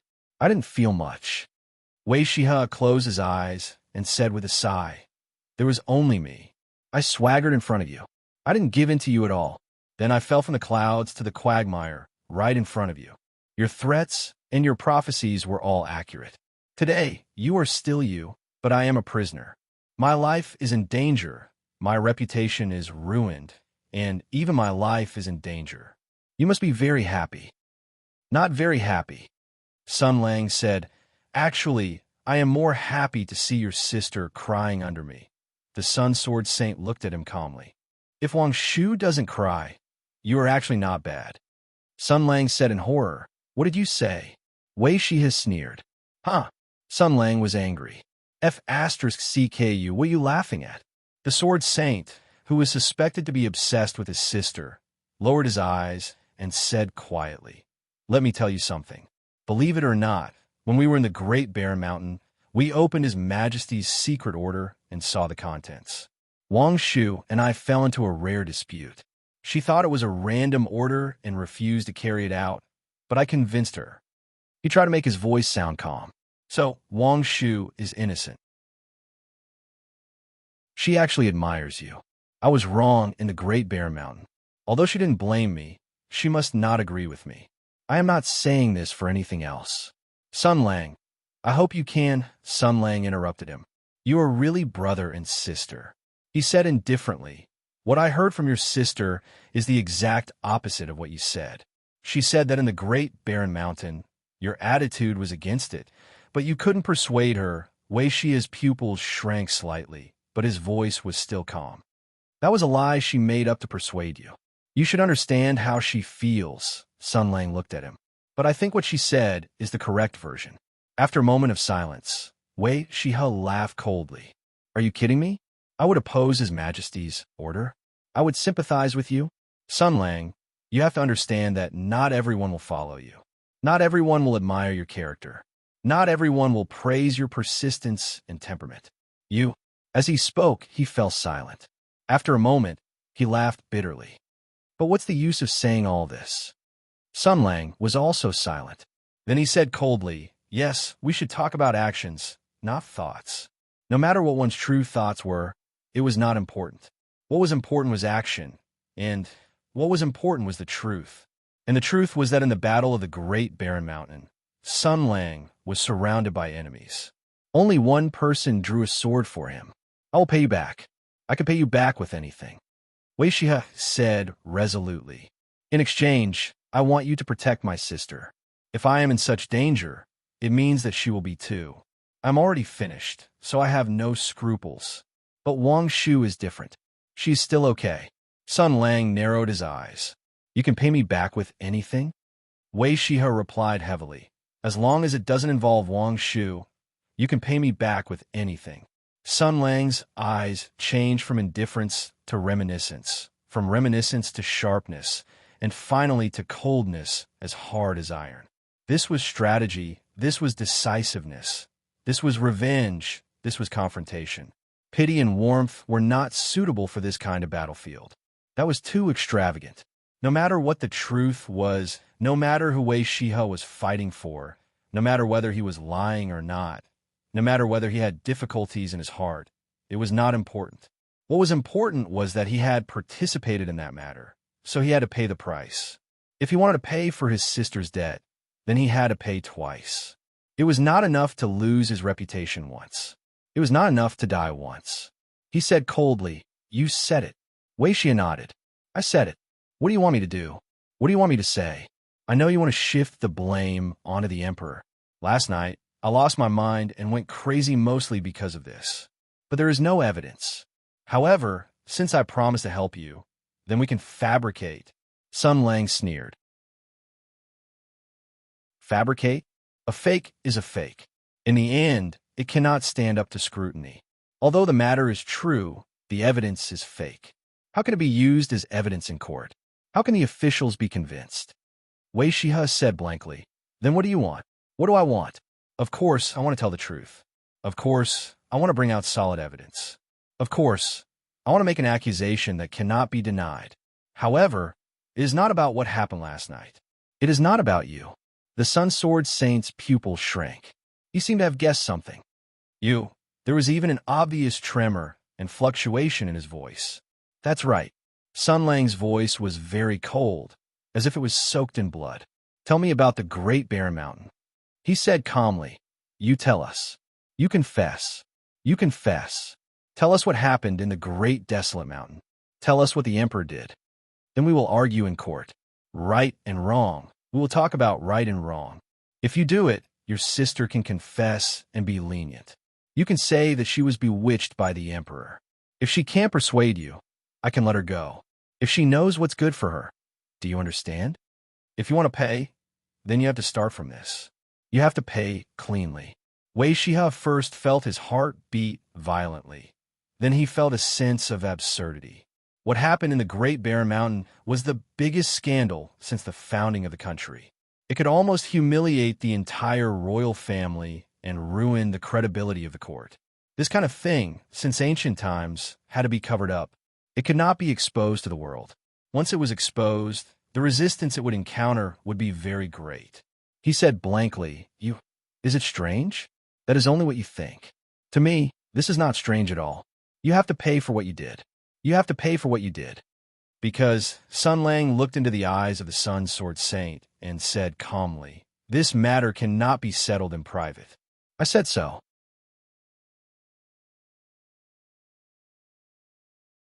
Chapter 1128. The gate of the palace opened. Everyone stepped aside, and the crown prince walked in front. Li Jiansheng walked in the palace. He looked around and was in high spirits, thinking that he was cool. This was the Forbidden Palace. It was where his father lived, where his father worked, and where his father did his work. This used to be his home. This was not his home now, but it would definitely be his home in the future. Li Jiansheng, the former eldest son of the emperor, today's crown prince, and tomorrow's emperor. One day, he would ascend to the throne and turn this place and the entire world into his territory and home country. This majestic imperial city, the heart of the country revered by the people of the world, would also become his residence, his office, and the place where he would fire his cannons. Of course, there was a small prerequisite for that day to come. Imperial Father, my Imperial Father, the Crown Prince of the Earth, who had suddenly become the Crown Prince overnight and had gradually adapted to his identity, sneered in his heart. There was no family affection between the Crown Prince and the Emperor. Moreover, the so-called appointment of the Crown Prince was just another display of the Emperor's scheming. The high and mighty Emperor, whose face was hidden in the shadows, was just moving a chess piece to achieve his unspeakable purpose. In this case, how could Li Jiansheng be grateful? Since I've sat in this position, there's no reason for me to go down. Father, you don't treat me sincerely. Instead, you put me on the fire and regard me as a tool to be thrown away after using. Since that's the case, how can I not give you a surprise? I'll definitely do what you can't do. You and Sun Lang, you all look down on me. Then I'll make a career for you to see. Li Jiansheng cursed fiercely in his heart, but the smile on his face was modest and appropriate. This kind of skill was a basic skill in the imperial court. Everyone had to learn it, except for a few people, such as Sun Lang. That grandson cursed in his heart, but he would definitely curse out loud. He said to the eunuch who came to greet him, "I'm here to visit my father." The most useful eunuch by the emperor's side was originally Feng Yongting, Eunuch Feng. Unfortunately, Eunuch Feng made a mistake. When the emperor was attacked by an assassin, he was outside arguing with Sun Lang. As a result, he missed the opportunity to save the emperor. Seriously, he was suspected of dereliction of duty and even collusion with the enemy. After entering the palace, he was isolated and investigated. Although nothing was found later, he still incurred the dissatisfaction of Empress and the Empress Dowager. In addition, Sun Lang had even spoken a few words of justice for Eunuch Feng. Well, this time he was done for. Empress simply found an excuse and sent Eunuch Feng to a leisurely internal affairs yamen. Although his rank was not lowered and he did not suffer, he could not expect to go back and take care of his majesty. The palace was like this. The competition was fierce. In order to climb up, everyone was willing to risk their lives. Today, the one who welcomed Jiansheng was another eunuch who had successfully climbed up the ranks. This eunuch was a new noble. He had just ascended to a high position and was careful everywhere. He did not want to easily incur the wrath of others, let alone in front of His Imperial Highness the Crown Prince. He was even more alert. His waist was bent to 90 degrees, and he repeatedly greeted, saluted, and flattered. He was very skilled in his work. When he heard Jiansheng explain the purpose of his visit, he praised him again and again. The Crown Prince cares about His Majesty. This is not only the etiquette between a monarch and a subject, but also the affection between father and son. You are extremely loyal and filial. You are truly an example of the country and a blessing to all living things. After the praise, it was time to get down to business. The eunuch's old eyes swept over the retinue behind the Crown Prince. His smile was still sincere. But today is different from the past. Your Highness, you clearly understand that you are the Crown Prince and can naturally go greet the Emperor. However, the outstanding subjects under your command, forgive me for being rude. It was reasonable. The Emperor had been assassinated and was still in a coma. The strings of the imperial palace were stretched taut. It was not an exaggeration to say that the slightest sound of a crane and that every bush and tree was an enemy. After all, the emperor of the most powerful country in the world had been assassinated in his imperial city. This was a great humiliation.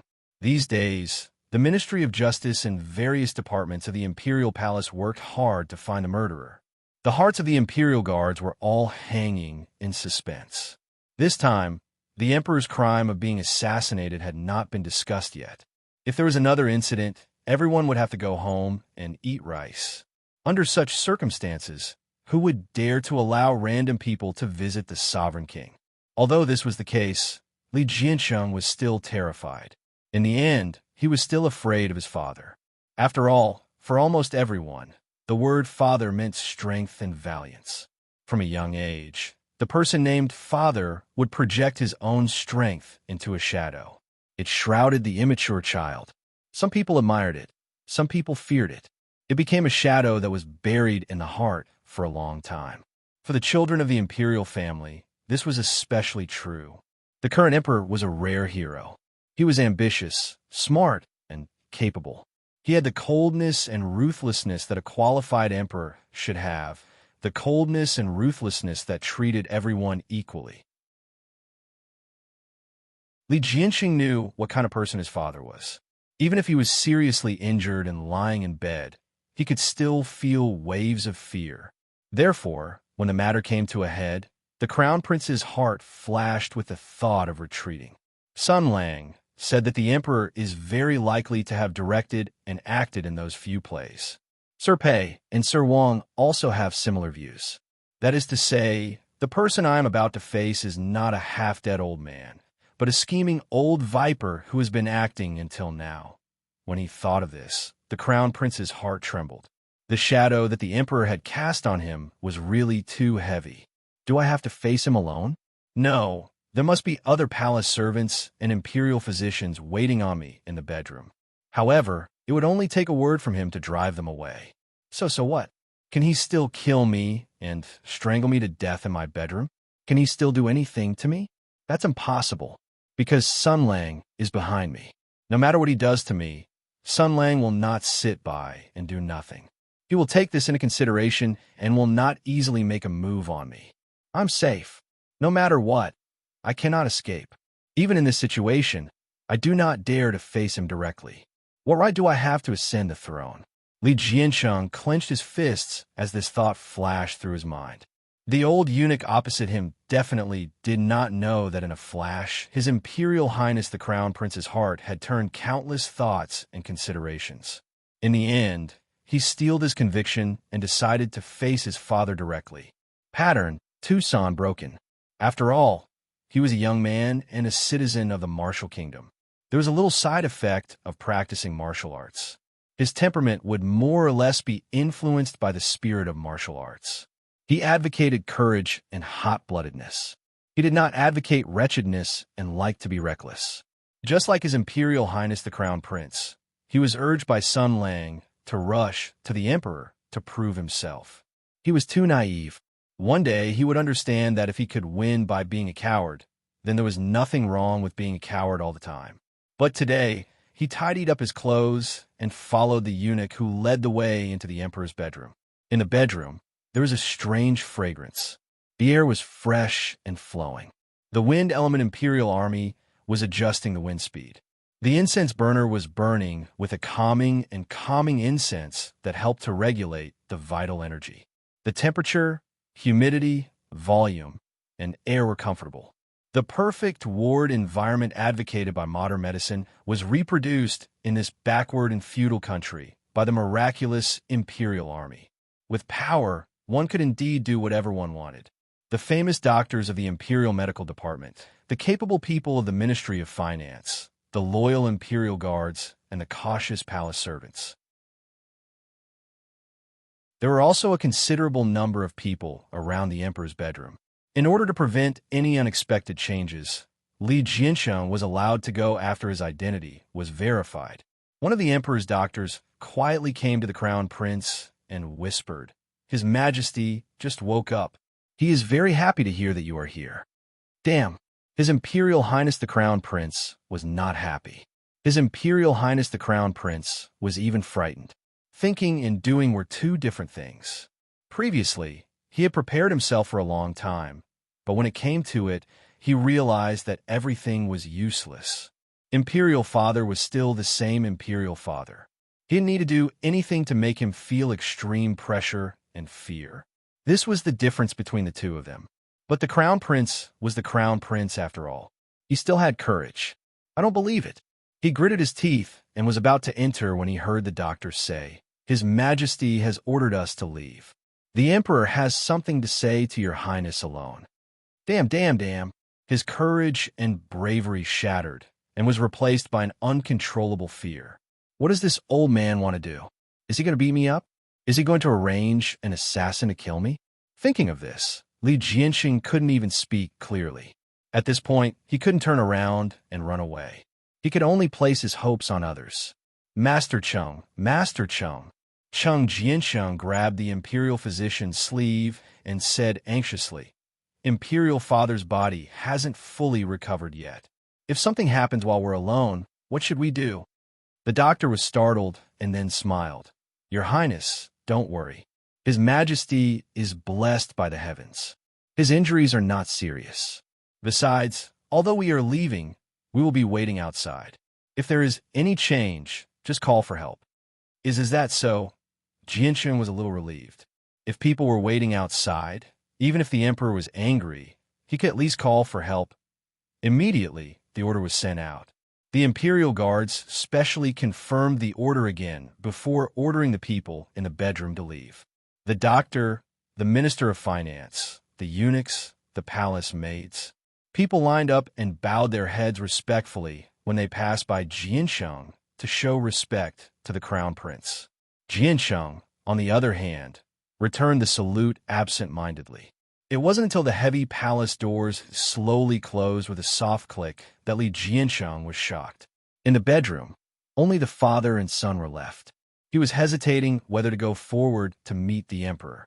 Suddenly, he felt a bone-chilling coldness. This coldness seemed to be an illusion, like a reflection of his inner fear, but also like it was real. It was like a ghost that emitted coldness descending here. Li Jiansheng did not have time to find out where this inexplicable coldness came from. He heard a familiar and gloomy voice from the direction of the dragon bed. It was the emperor who spoke. "Crown Prince," the emperor said lightly, "do you know why Sun Lang urged you to come?"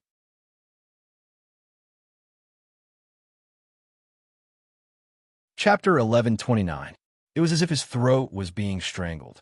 Li Jianxing's face became incomparably pale.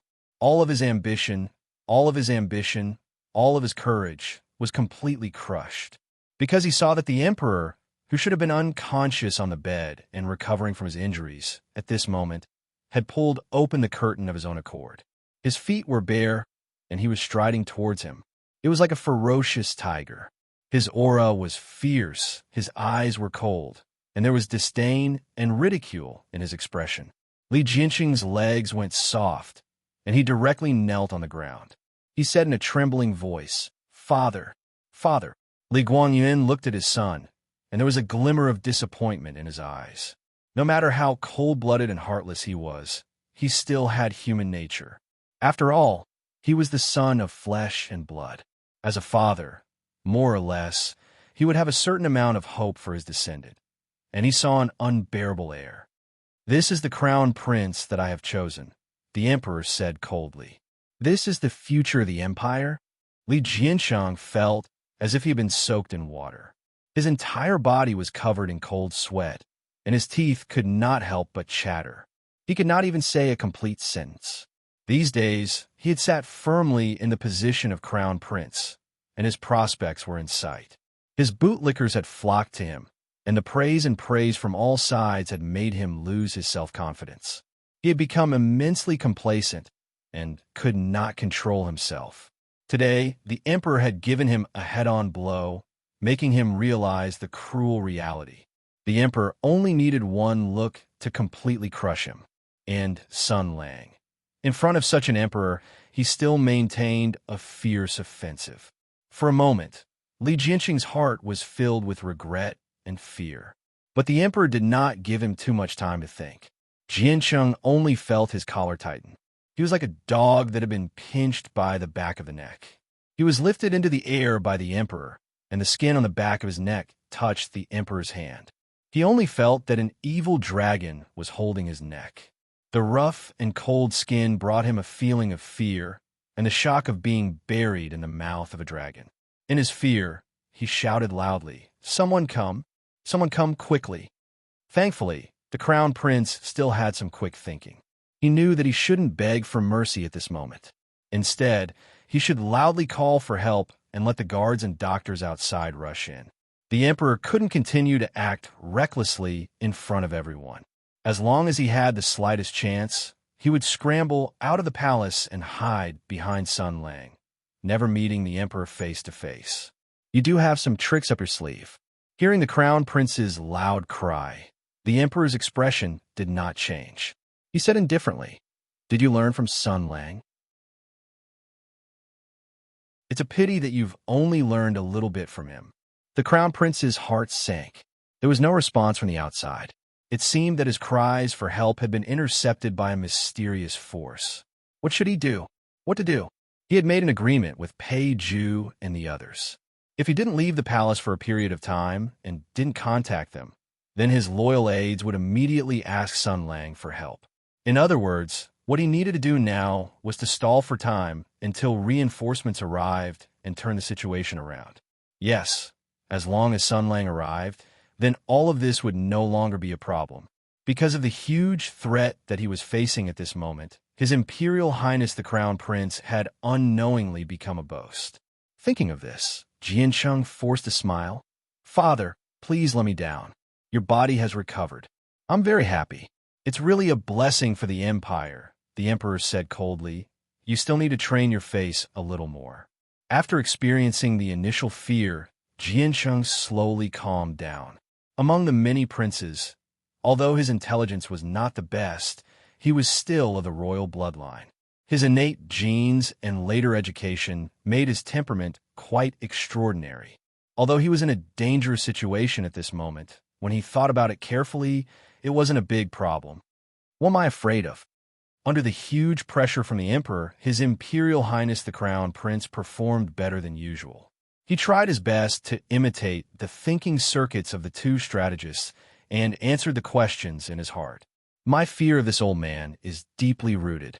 It comes from a shadow of my childhood and the power that has accumulated over the years. However, these are all fake." Pei Ju said that fear must be real. That is, fear is something that might happen, not a person. You can't be afraid of a person. You can only be afraid of what this person will do. True knowledge came from practice. In the past, Pei Ju's teachings were difficult to understand, but combined with the reality, he understood very quickly. Now, there are only the two of us in the palace. I'm afraid of him because I'm afraid of what he will do. For me, there are only two things that I'm afraid of. First, losing my position and glory. Second, losing my life. I'm the Crown Prince, and he's the Emperor. The Crown Prince did not get the position rightfully and did not have good intentions. I cooperated with Sun Lang to secure my position. The reason I'm afraid is that he will take back the position of Crown Prince. But there's Sun Lang. He wants to cooperate with me.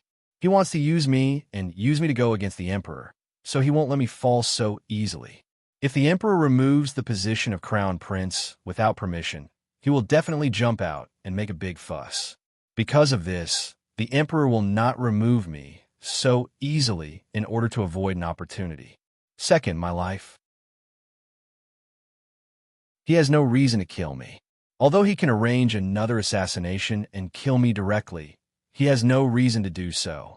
The same thing has happened once. If it happens again, the entire royal family will lose face. Sun Lang will not let it go. Most importantly, his greatest enemy is Sun Lang, not me. Although I don't want to admit it, I'm probably not worthy of his attention. In the face of a great enemy, he won't put the cart before the horse and casually attack me. He won't let the Crown Prince of the Empire die in this palace and bring more stains to his name. Therefore, my life is stable. Don't be afraid. He's just scaring me. He won't dare to do anything to me. He won't. He desperately tried to convince himself. He inferred, proved, and then came to a conclusion. As steady as Mount Tai, Li Jiansheng gradually calmed down and even dared to look at the Emperor. He said softly, "Imperial Father, please let me down. My current appearance is too unsightly. The emperor revealed a cold smile. It seems that the crown prince understands. He said slowly, "Do you think I can't hurt you?" At the same time, he gently loosened his hand and let Jiansheng stand firm. His Imperial Highness the Crown Prince retreated without a trace and said calmly, "I'm the Crown Prince, the Crown Prince. I'm your Majesty's flesh and blood. Why would you hurt me? Just like how a son will not hurt his father." The emperor said calmly, "It's good that you think so." In the cool palace, on the cold floor, the emperor stood barefoot. His whole body was awe-inspiring. He didn't look injured or dispirited at all. Instead, he looked vigorous and full of vigor. This old thing is really pretending. Jiancheng cursed in his heart. For a moment, he didn't know what to say. But since the emperor was talking nonsense, he was also happy to stall for time. When Sun Lang arrived, he would like to see how this old thing would deal with it. Unexpectedly, Li Guangyin said indifferently, "Crown Prince, since you're the Crown Prince, one day you will ascend the throne and become the ruler of the world. The Supreme Lady of Earth, it's lonely at the top. Although you enjoy sitting on the throne, you can't do everything as you wish. I've been the emperor for many years. There are many things that go well, but there are also many things that don't go well." "Yes, I know," Li Jiansheng complained to his heart. "At least, Sun Lang is almost at the bottom of your heart." But even if he complained in his heart, Li Jiansheng was still a little confused. The emperor wanted to have a heart-to-heart talk with him. Why did he talk about professional experience when he had nothing to do? But Li Guangyuan seemed to be excited. "I've been on the throne for dozens of years. At the beginning, the Sky Demon's attack was like a rainbow, and the Empire's decline was obvious. After I was on the throne, the 6 armies were defeated again and again. Life was not easy. I gritted my teeth and held on, not hesitating to expand the power of the military officials. Everything was for victory. Everything was for the sake of the country. I used all kinds of methods and prepared all kinds of methods. In the end, I won, but I also paid a great price. I miscalculated one thing and suffered a huge defeat. The consequences are endless. Every time I think about it, I regret it, but there's nothing I can do." Jinxing's heart trembled. He had already guessed who the emperor was referring to. He was also very curious about the mystery of the Great Bear Mountain. He knew nothing about it. Was the emperor going to mention this matter? "You've already guessed what I'm talking about. I'm talking about Sun Lang." The emperor sighed. "I paid a great price and even became enemies with my own flesh and blood. And now, the one standing in front of me is the crown prince I appointed. The grace of raising me is so great. The grace of appointing me as the crown prince is so great." However, the ruler and his minister, father and son, turned against each other and became enemies. They schemed against each other. What a sad thing this is. Li Jiansheng said in a low voice, "Father." There was a trace of trembling in his voice. Of course, it was acting. They were all adults. How could they be moved by these heartfelt words that came out of his mouth so easily? "Damn it, Sad. Didn't you make the first move? You made me the crown prince and just wanted to push me out to take the bullet. After that, you even wanted to throw me away. Why should I be manipulated like this?" Li Jiansheng cursed in his heart, and the emperor sighed. "You and Sun Lang got together. I regret it very much. I'm also very sad." Li Jiansheng didn't say anything, but in his heart he was cursing. "Your son ran to your enemy's side to fight with you. What is going on? Don't you know in your heart?" But he found that the emperor was looking at him with an extremely complicated gaze. "Crown Prince, I've wronged you. Of course, you've also wronged me. You've wronged this country. Do you know why? I've wronged you because I can't give you a strong and perfect country. At this time, the empire is burning with oil and flowers are blooming, but there is a fatal crisis hidden in it. You've wronged me because you got together with Sun Lang. As long as you're a minister of the empire, as long as you're a descendant of the Li family, you can't get together with that national traitor because he is the enemy of the empire. He is the biggest sinner in the history of the empire. All the crimes committed by criminals and villains from ancient times to the present can't be compared to his crimes. Do you know what he did?" The emperor said lightly. He made the empire lose the ability to create an imperial army.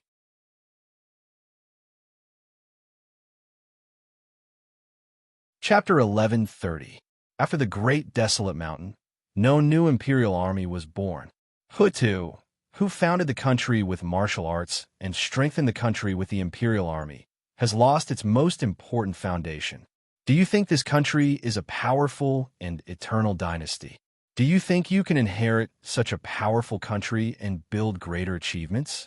Ridiculous. Our family's country has reached the most dangerous moment.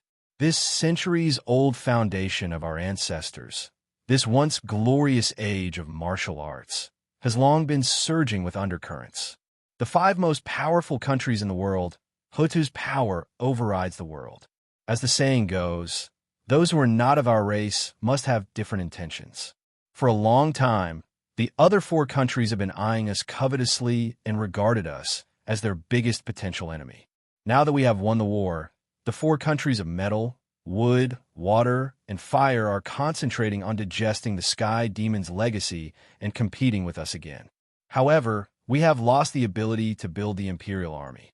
Your Highness, tell me, what will happen then? The Emperor's voice was very calm. There is no fear, no anger, no confusion, and no helplessness.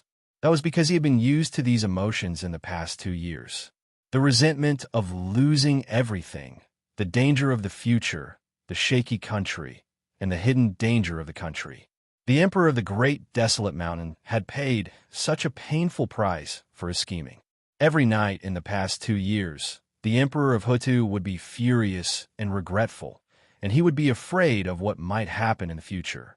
Without the ability to build a new imperial army, Hutu would continue to be weak. Once the other countries found out about this, they would invade at all costs. By then, the country would be destroyed, and the country would be destroyed. The glorious scene of hundreds of years and thousands of years of civilization would be destroyed here. He would be the eternal sinner of the divine land. No matter how cold-blooded and cruel the emperor was, he would be afraid of such a future. He had been regretting, cursing, and being mad and resentful for 2 years. These useless emotions had long been driven away and replaced by the unforgettable determination. At this point, regret was useless. He had to find a way to survive in death and fight for a chance of survival. But the Crown Prince had just learned this news. The Emperor's words were like heavy hammers that hit his heart hard, making his mouth dry and his eyes see stars. He felt like he was in a dream and couldn't believe it. He muttered, This is impossible." The Emperor said coldly, "Now that things have come to this, would I use this kind of easily exposed lie to deceive you? Although you're not as smart as your sister, you're not an idiot." You've seen the changes in the country's policies in the past 2 years, the causes of the various incidents, and the clues of the suspicious incidents.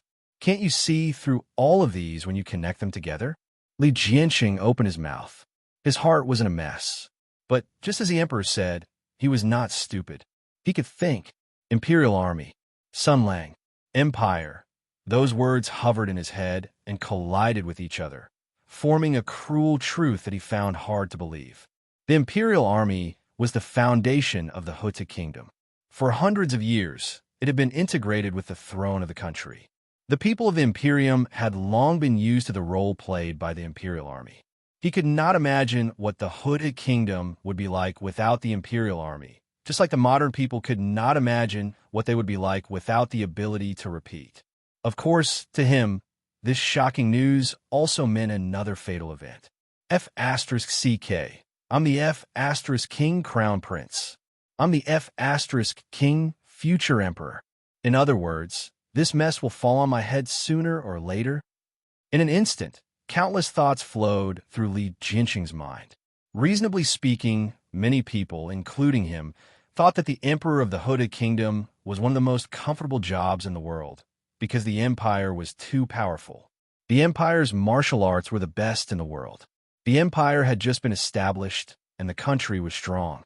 The heroes in the court were still there, and the imperial palace was full of talents. Under such circumstances, it was very comfortable to be the emperor. Because the war was over, you only needed to relax the tax system and rest with the people. Then, you would get the title of a wise emperor. You would leave your name in history and be praised by the people. History would call you the rule of the beep beep or something.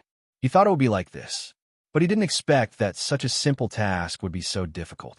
It could be imagined that if during his reign, the imperial army's hidden dangers exploded, causing the court to be in turmoil, foreign enemies to invade, and internal strife to occur, then he, as the emperor, would either be hanged in the Crooked Neck Hall or be nailed on the pillar of shame in history. As for turning the situation around, what a joke! It didn't exist. He knew his own weight. How could his young and tender shoulders bear such a terrible burden? For a moment, it was really a mix of feelings. Then, all these thoughts turned into unstoppable rage and killing intent. Sun Lang, traitor, the great traitor of the country. Since ancient times, he was definitely the most evil person in the world. The relationship between master and disciple, the kindness of supporting the crown prince, the help he gave him several times, the tacit cooperation these days, the trust that gradually developed, at this moment, everything disappeared with the wind. This was a very normal emotional change. Moreover, Li Jiancheng was the crown prince. This country, after all, was his. Sun Lang made his country like this. How could he not resent him? He gritted his teeth and said, "This dog thief," the emperor said indifferently. But this dog thief, after destroying the artifact and shaking the foundation of the country, still dared to come back and oppose me. He was unscrupulous, arrogant, and domineering, interfered with the court, insulted the royal family. All of this was done by him. He has nothing to fear, but I can't do anything about it.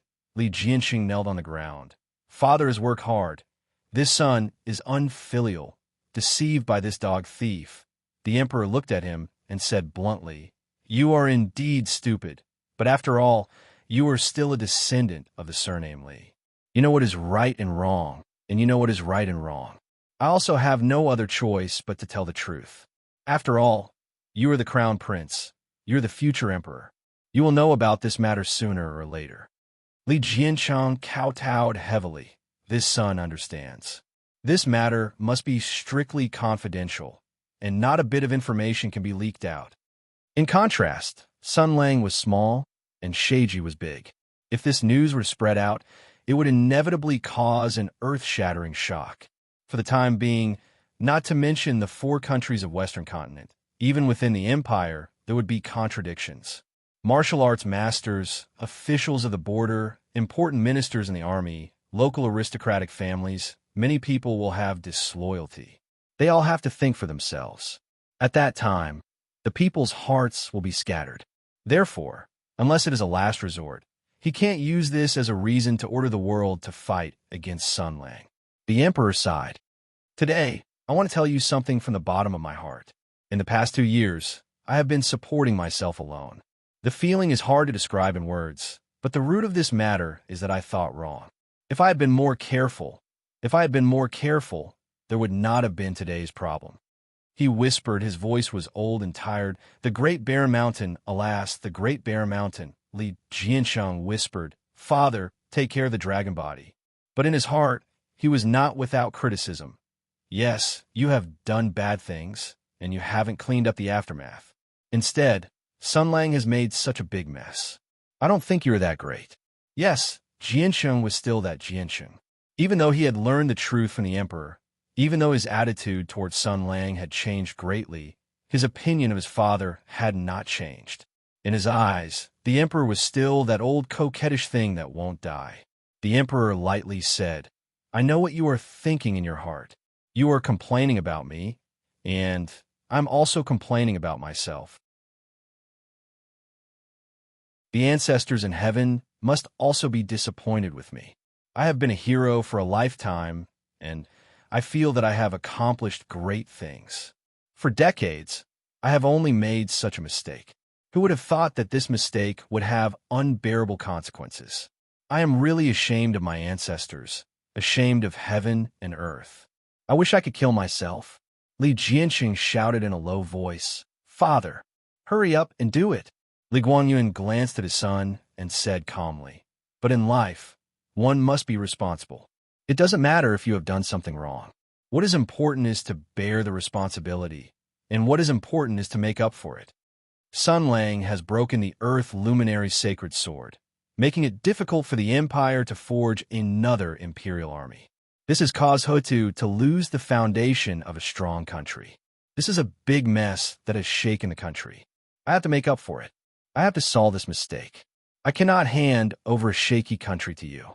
Otherwise, I will not have the face to meet the previous emperors. Suddenly, Li Jianqing's heart began to beat wildly.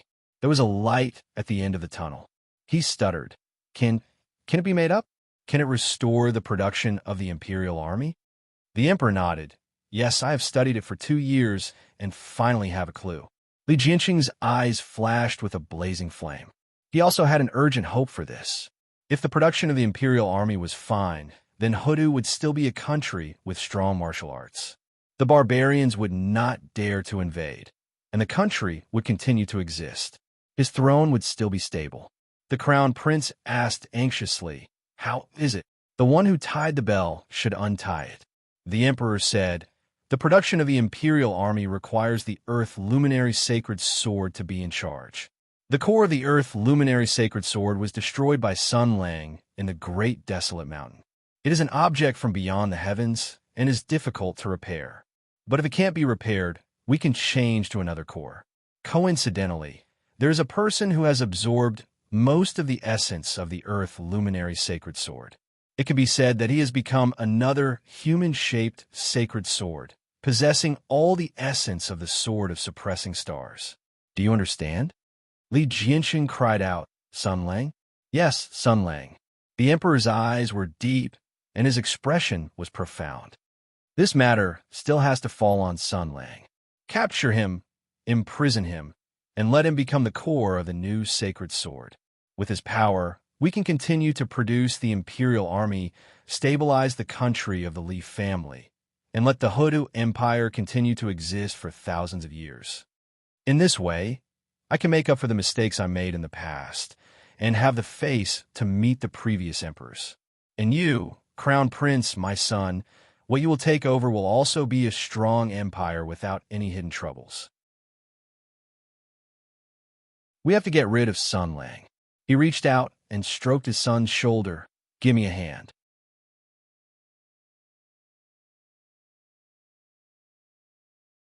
Chapter 11:31. The father and son had a secret discussion for a while.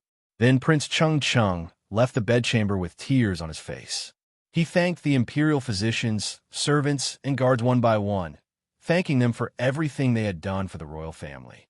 His words were very sincere. Thus, everyone was very moved and expressed their willingness to die for the emperor and the crown prince. Father said that he wants to be alone for a while. His Imperial Highness the Crown Prince said, "Please wait for a while and don't disturb him too much. I will take my leave now." To be safe, the imperial physicians still went in to check on the emperor's condition.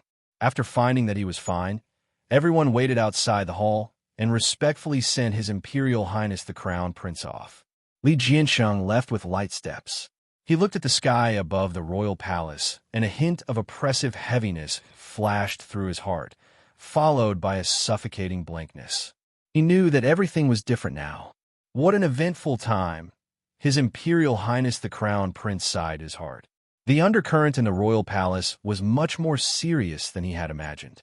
It was not just the personal grudge between Sun Lang and the emperor, not just the struggle for power between father and son, but also the succession of the country, the ownership of the divine weapon, and the future generations. Li Jianqing lowered his eyes, and the hesitation in his heart slowly dissipated. Sun Lang. In these days, with Sun Lang supporting him, Li Jianqing, whose foundation was not stable, was able to rampage through the imperial court, his prestige growing with each passing day. But what followed was fear, wariness, and even fear. Sun Lang's methods, Sun Lang's temperament, Sun Lang's unscrupulousness, and Sun Lang's no taboos. A minister who was difficult to control, a madman who despised the rules, and a bastard with unstable mental state. This person also had extremely strong abilities and brilliant methods. How could the emperor not be afraid of him? And now, there was one more reason to deal with him. I want to achieve greater feats than my father. I want to become a great emperor that surpasses him and all the previous emperors. I will not allow any crisis to befall my country. He suppressed the hundreds of thoughts in his heart and thought excitedly. Sun Lang, I didn't expect you to do such a crazy thing. The world is so big, it can't accommodate you. And I can't either. The only thing you can do is to use your broken body to make up for the sins you've committed. Hunting Sun Lang, just as the emperor had said.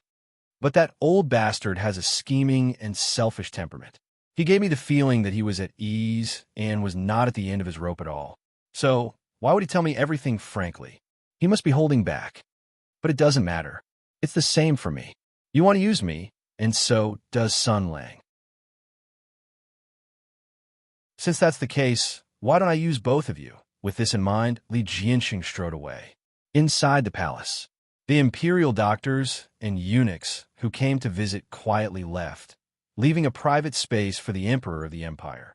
The inexplicable coldness that made Li Jianxiang feel inexplicably cold did not dissipate. It shrouded the palace and was everywhere. In the nothingness, an emotionless voice sounded. You even want to coax and use your son? The emperor said lightly. Recently, you've become more crafty and clever. You've also become more talkative. The mysterious spirit of the holy sword stirred the air and made a strange buzzing sound. It's just a sigh. I've watched coldly from the sidelines for hundreds of years. I've seen with my own eyes the stories of your imperial palace, the struggles of the imperial court, the power of the ministers, and the killing of flesh and blood. But the most despicable, the darkest, and the most shameful examples were not as shocking as what I've seen today. Your eldest son is the saddest crown prince of your country. The emperor frowned. Your country, this name, I don't like it. The devil said lightly. I learned it from Sun Lang. Back then, when he was in a meeting, he was eccentric. He kept saying your country. It was very strange. It said that this name came from his hometown. A group of people who were good at pointing out the country and criticizing the imperial court liked to use this name. The emperor snorted. It must be a group of shameless, sad, and stupid people. The devil did not comment. You deceived your son and made him have illusions. You also used his desire for the throne to make him hostile and wary of Sun Lang. He thought that you would pass the throne to him, but he didn't know your real plan. When a mystery is solved, his face will be very good. Li Guangyuan lay on the dragon bed, maintaining a sleeping posture. The cold light in his eyes was extremely cold, penetrating with a sharpness like the edge of a blade, making it clear that the emperor was not as weak as he appeared. He asked, Are you mocking me or criticizing me? The devil replied, Neither. I am not human. The morals and ethics of the human race have nothing to do with me. I have no opinion on your behavior. I just doubt whether this plan will be successful.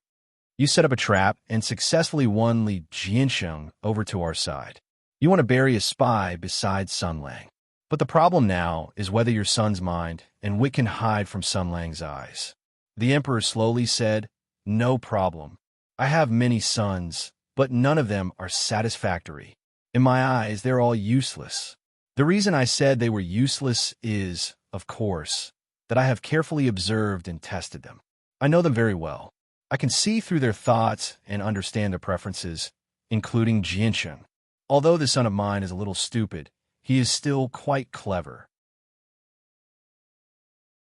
Moreover, as the emperor said this, a sliver of craftiness flashed through his eyes. Jianxiang will definitely not ask Sun Lang to verify whether or not what I said is true. And Sun Lang will not expect me to tell Jianxiang these things. The core of the Hutu divine sword has been destroyed, and the empire has lost the ability to create an imperial army. This is a shocking matter, enough to make Sun Lang be condemned by everyone and not be able to make a comeback for 10,000 years. He thinks I will not use such a trump card so easily. Besides, even if he realizes that Jianxiang has already been instigated by me, there is nothing he can do. He can only pretend that he knows nothing. This is also an open scheme because he cannot convince Jianxiang. He cannot win the crown prince's trust again. The two of them have a secret rift, and are destined to be unable to cooperate intimately. Sun Lang will lose the advantage of supporting the crown prince. Without this status, without this trump card, he will encounter a lot of trouble. What he once had will become a hidden danger, a net that will entangle him. The emperor said in a dreamy tone, "Soon, soon. It won't be too long. The elemental of water is already in place. The elemental of moon can't run away, and the elemental of sun's progress is also under control. Find an opportunity, and the elemental of wood will be sent to him. That day won't be too far away." The devil's figure was still hidden in the void, and only his indifferent words drifted out. "I hope so. There won't be any more mistakes. There won't be. The emperor was more confident than the devil, because Sun Lang is no different from a few years ago. At the same time, at the border of Sui province, a long convoy was traveling on a smooth, official road. When a carriage door opened, a heroic female general looked out. Her long ponytail swept past her blade-like shoulders. Up ahead is the central region of Hangzhou, where the imperial capital is. She turned her head and asked, "Send another letter to Sun Lang and ask him what plans he has."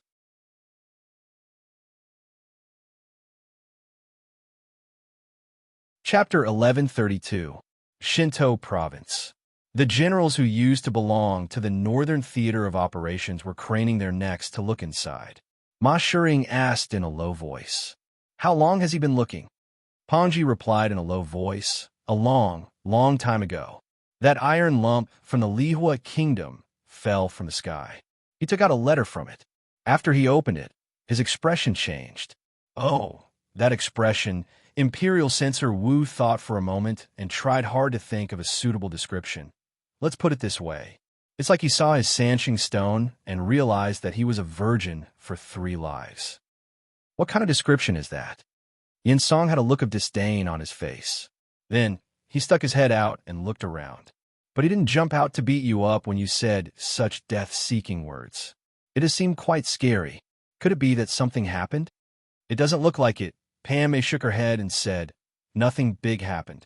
Look at his expression.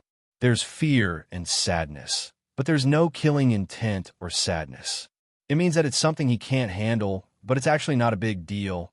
Now that you mention it," Pongji recalled, a few days ago he had sighed like this several times, but it wasn't as serious as this time. "It seems that things have come to an end." The eyes of the smart people all lit up. "That means?" After confirming with each other, everyone reached a consensus. "It was a good show to watch." Under Sun Lang's command, there were a lot of talented people, both civil and military, and there was no lack of intelligent people. Moreover, at this time, they were driven by burning curiosity and also had the rare opportunity of watching this bastard Sun Lang make a scene to encourage them. Each and every one of them used their brains, turning the matter upside down and analyzing it. Although they hadn't seen the letter before, they could guess the contents of the letter pretty well. After all, Sun Lang was sometimes very easy to understand. "Do you still need a guess?" Enjua's saliva flew everywhere as he said, "He's not afraid of anything. He even dares to trample on the emperor's face. I think he's not even afraid of setting fire to the imperial palace. Is there anything in this world that can make him change color?" Shan Xiongxin smiled and said, "There's only one thing." As they spoke, they moved to a safe distance. They looked at each other and laughed in unison. "Woman, looks like Shue Baochai and the others are coming soon. Maybe more than that. I heard that he hooked up with a lot of women in Mingzhou." "You're quite well informed." "That's because old who sent me a letter asking me to avenge him. Tell on me. Complain." "That's right, Princess Pingyong is one thing. But he even stole a cat girl from Bao Shiren's side. Wu Ho's eldest disciple was made to cry several times by him." These 2 days, the dignified Lunar Sword Master, the sister of the Lunar Sword Saint, in order to save her brother, had to endure the humiliation and come to his door, ayaya. Bah, disgusting, disgusting, taking advantage of people's difficulties. Not only that, he even drew it, printed it, and sold it. If he didn't experience it himself, how could he draw it so vividly? The many tricks in Xianbis might have been tried on the Lunar Sword Master and the others. Yes, yes, yes, say it like that. You say it. Damn it, I'm not stupid. If I say it, they'll definitely take revenge. How can a man do something that harms others without benefiting himself? Pongji refused righteously and then looked to the side with a flattering smile. Isn't that right, Commander of War? Unknowingly, Sun Lang squatted in the middle of the crowd with a straight face. He quietly watched everyone express their own opinions and talk nonstop, as if he was quietly watching them act pretentious. The atmosphere suddenly became quiet. A moment later, Sun Lang said indifferently, "Scram." As expected of the Tian Yuan battle marshal, as expected of the strict military discipline of the Northern War Zone. After 2 years, his prestige was still there, and his military discipline was still there. As soon as Sun Lang gave the order, the 20 to 30 generals gathered here immediately used the rolling hall saber technique, snake running fox somersault technique, earth dragon entanglement, and other martial arts. Waves of smoke and dust rose from the ground, and they rolled away cleanly. Sun Lang squatted there, stupefied for a moment. He casually took out a letter from his pocket and glanced at it. A paragraph of words entered his eyes. "We're fine. We've arrived in Hangzhou City, and the capital is in sight. It's been a long time since we last met, and I miss it. I heard that you've arrived in the capital early, and you've been promoted. That's good. The imperial court will not mistreat heroes. But the capital is under the feet of the Son of Heaven, and everything is important. Don't act recklessly, and you have to be kind to others. Don't bully others with your power, and don't cause trouble on purpose. You have to have more friends and fewer enemies. Only show your weapons to your true enemies. Although we've exchanged letters in the past few days, we've never met. It feels like we've been apart for a long time, and I have many things to say. There's only a few letters, and I can't say them all. Perhaps after seeing you, there's no need for me to say them. I'm looking forward to meeting you again, and I want to see the scenery of the capital again. I've only been here when I was young, and this time, I want you to accompany me for a tour, if you're not busy." The familiar handwriting, the familiar tone. Looking at the handwriting, he could almost imagine the appearance of the slightly naive and silly girl reading and checking the letter seriously. As he thought of this, a smile appeared on his face. But he was a little flustered. Sun Lang thought back to the past. Ever since he returned to the capital, if he wasn't stirring up trouble, he was on his way to stir up trouble. He had smashed and robbed the properties of the imperial family, performed a stand-up comedy in the imperial ancestral temple, scolded Empress in the imperial court, and bragged in the imperial palace. Even the imperial family had suffered such humiliation, let alone ordinary nobles. "Clearly, my cause is righteous," Sun Lang muttered to himself. "But the more righteous a cause is, the more it will attract unnecessary misunderstandings.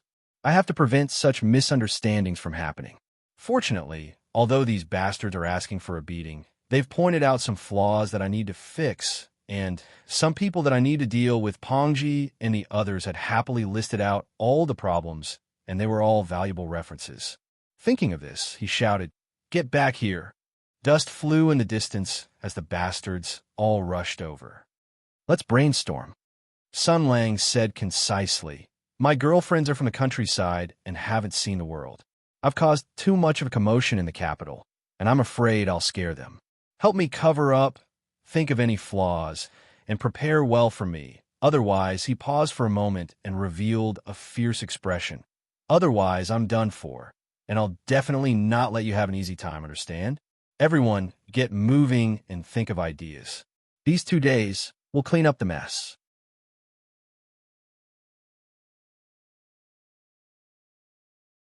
Chapter 1133. In the main hall of Shinto Province, Sun Lang sat at the head of the table. Beside him sat the civil and military officials. Everyone looked solemn. Brainstorming. Brainstorming. In the past, the generals of the Northern Theater of Operations had gathered together to discuss important matters. A few years ago, they had also gathered together like today. At that time, they were discussing how to expel the Sky Demon and reclaim their territory. Today, they were discussing the same important matter. It was related to the safety of the generals and their lifelong happiness. Originally, no one was interested in Sun Lang's affairs at all. However, the general of divine strategies sharpened his knife. He had a sense of heroism that said, if I'm done for, you guys won't have it easy either. Everyone had no choice but to stay and help him clean up his mess. General Shunsei sat at the head of the table and said, "Come, let's talk. What should we do?" No one spoke. Sun Lang crossed his legs and said coldly, "You don't want to talk, right, Android?" And Zhuo revealed a simple and honest smile. "General Jean, you know me well. My wives are very obedient. If they don't listen to me, I'll just slap them. If I glare at them, they'll be so scared that they'll go limp. They've always been the only ones who are afraid of me. A real man can control his wives." Sun Lang rolled his eyes and looked at Pan Mei. Pan Mei said awkwardly, "Jean Shui, you also understand me. My family is childhood sweetheart in the clan. We've known each other since we were young. Women are in charge of domestic affairs while men are in charge of external affairs. She has never asked about my matters. I also don't know how to coax my wife. In any case, we've always treated each other with respect." Pan Mei continued to roll his eyes and looked at Ma Shuying. Ma Shuying was more cunning. He held back his laughter and said, "General Jean, you know me. I'm an honest man. I've never been a womanizer. How can my face be covered by the old cat at home?" Sun Lang looked at Yin Song. Yin Song smiled awkwardly and said, "Commander of war, you know me." Sun Lang Sunran said, "My patience has dropped to a critical level. F***, why did it fall on me?" Yin Song felt the murderous aura and immediately forgot about making fun of Commander of War. However, he was in a difficult position. Was it really that hard to deal with women? It shouldn't be hard at all. I think it's very hard. He could only say sincerely, "General, you've done too many bad things. And you can't hide it. Even if you can hide it now, it will be exposed sooner or later. Why don't you buy a washboard and wait?" Sun Lang looked at him darkly. His eyes revealed a murderous glint. He had a look that said, "I'm going to stuff the washboard into your pistol." Yin Song shivered and immediately said obediently and quickly, "Of course, it may not be a dead end. There are priorities. Some bad things are not serious. Even if they know, they will just hit you coquettishly. But some things are serious. I think they will tear you into pieces under the deadly stare of General Shunsei." Yin Song spoke faster. "So we'll sacrifice the rook to save the king. We'll use the less serious things to cover the more serious things. It's like lying. It's the hardest to distinguish between 9 truths and 1 lie. Let the target's attention always focus on the unimportant things." Everyone's expression did not change, but they secretly gave him a thumbs up. "You're really something." He was indeed quick-witted. Yin Song's plan made Sun Lang ponder. He slowly nodded and then asked, "What's important and what's not?" Yin Song counted on his fingers and said, "Making a scene in Tensei, beating a prince, making a scene in the Imperial Ancestral Temple, roaring at the court, bullying Empress, accusing the monarch, running amok in the palace, conspiring against the law. These are all small things." Hearing this, everyone's expression was a bit strange. They felt that something was not right. Sun Lang asked again, "Then what's important?" Yin Song said again, "Naturally, it's taking over a brothel, bullying young girls, seizing cat girls, taking in concubines, spreading sexual images, keeping a princess." Someone in the hall tried to stifle a laugh. Sun Lang looked around the hall. The generals immediately became like quails, not even breathing loudly. General Shunsei was silent for a moment, then said, "You all know that I'm not that kind of person." Yin Song said submissively, "We all know that General Shunsei is a man of noble character and unquestionable integrity, and that you don't get close to women. But it's useless just knowing that. Do you expect women to be reasonable?" Sun Lang nodded and said, "Yes, women are troublesome. They don't have reason, they make a big fuss, and they also like to use this as a pretext to make a fuss. They hold on to a small mistake and make men die. Of course, I'm not afraid. I just don't want to see unnecessary disputes. Do you understand? Come, let's talk again. How should we cover?" Why is it still me?" Yin Song looked at the generals of Shunsei for help. These disloyal bastards only gave him a look that said, "Do your best." Then they hung up high. Sun Lang urged. What's wrong? Do you still need to organize your words? Yin Song quivered and said, This is easy. Dare I ask, Marshal, those confidants of yours all admire you very much, right? Sun Lang smiled proudly. Of course. Humph. Those are all women who are in love with me. None of them want to marry me. I've worked hard to get them. They're much better than you guys who only know how to go to the brothels. There's no need to doubt the feelings between us. Yin Song nodded and said, That's good. Since they admire you so much, then this matter is much easier. These days, the marshal has been separated from them, and you've been alone in the capital. You've been fighting hard against all kinds of dangerous enemies.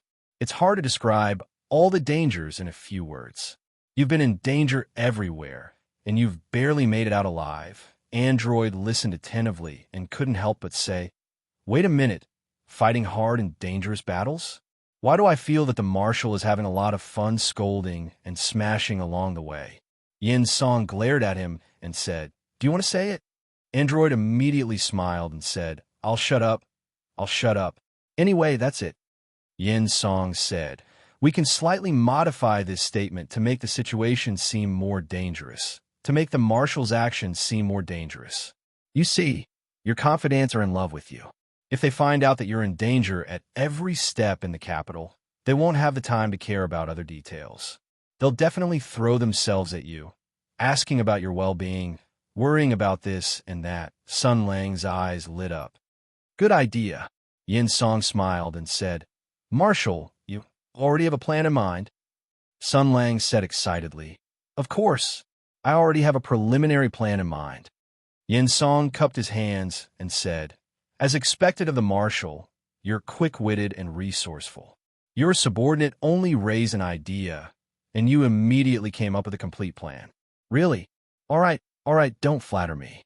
Your idea is very good. Thank you very much this time. Sun Lang patted Yin Song's shoulder and said, All right, this matter is settled. I'll go and arrange it first. You guys wait here for a moment. This matter still needs your help. I'll go. After saying this, General Shansei used his body movement and rushed out of the main hall like a whirlwind. No one knew where he ran to. The Shinsei generals were left looking at each other. Yin Song was stunned for a moment. Then he let out a long breath and wiped the cold sweat on his head. The generals also stood up and surrounded Yin Song.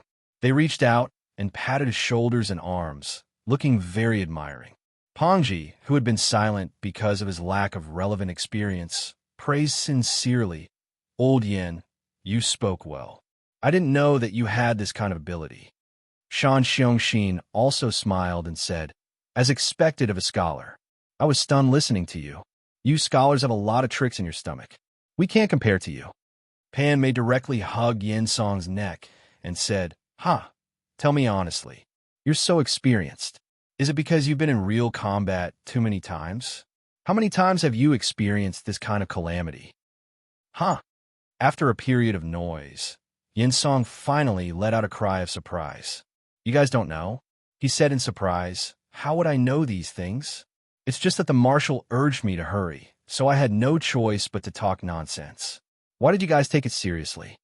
Time froze. The Shinsei generals who were full of praise, excitement, surprise, and curiosity all froze. It was like a painting. Then, what the hell?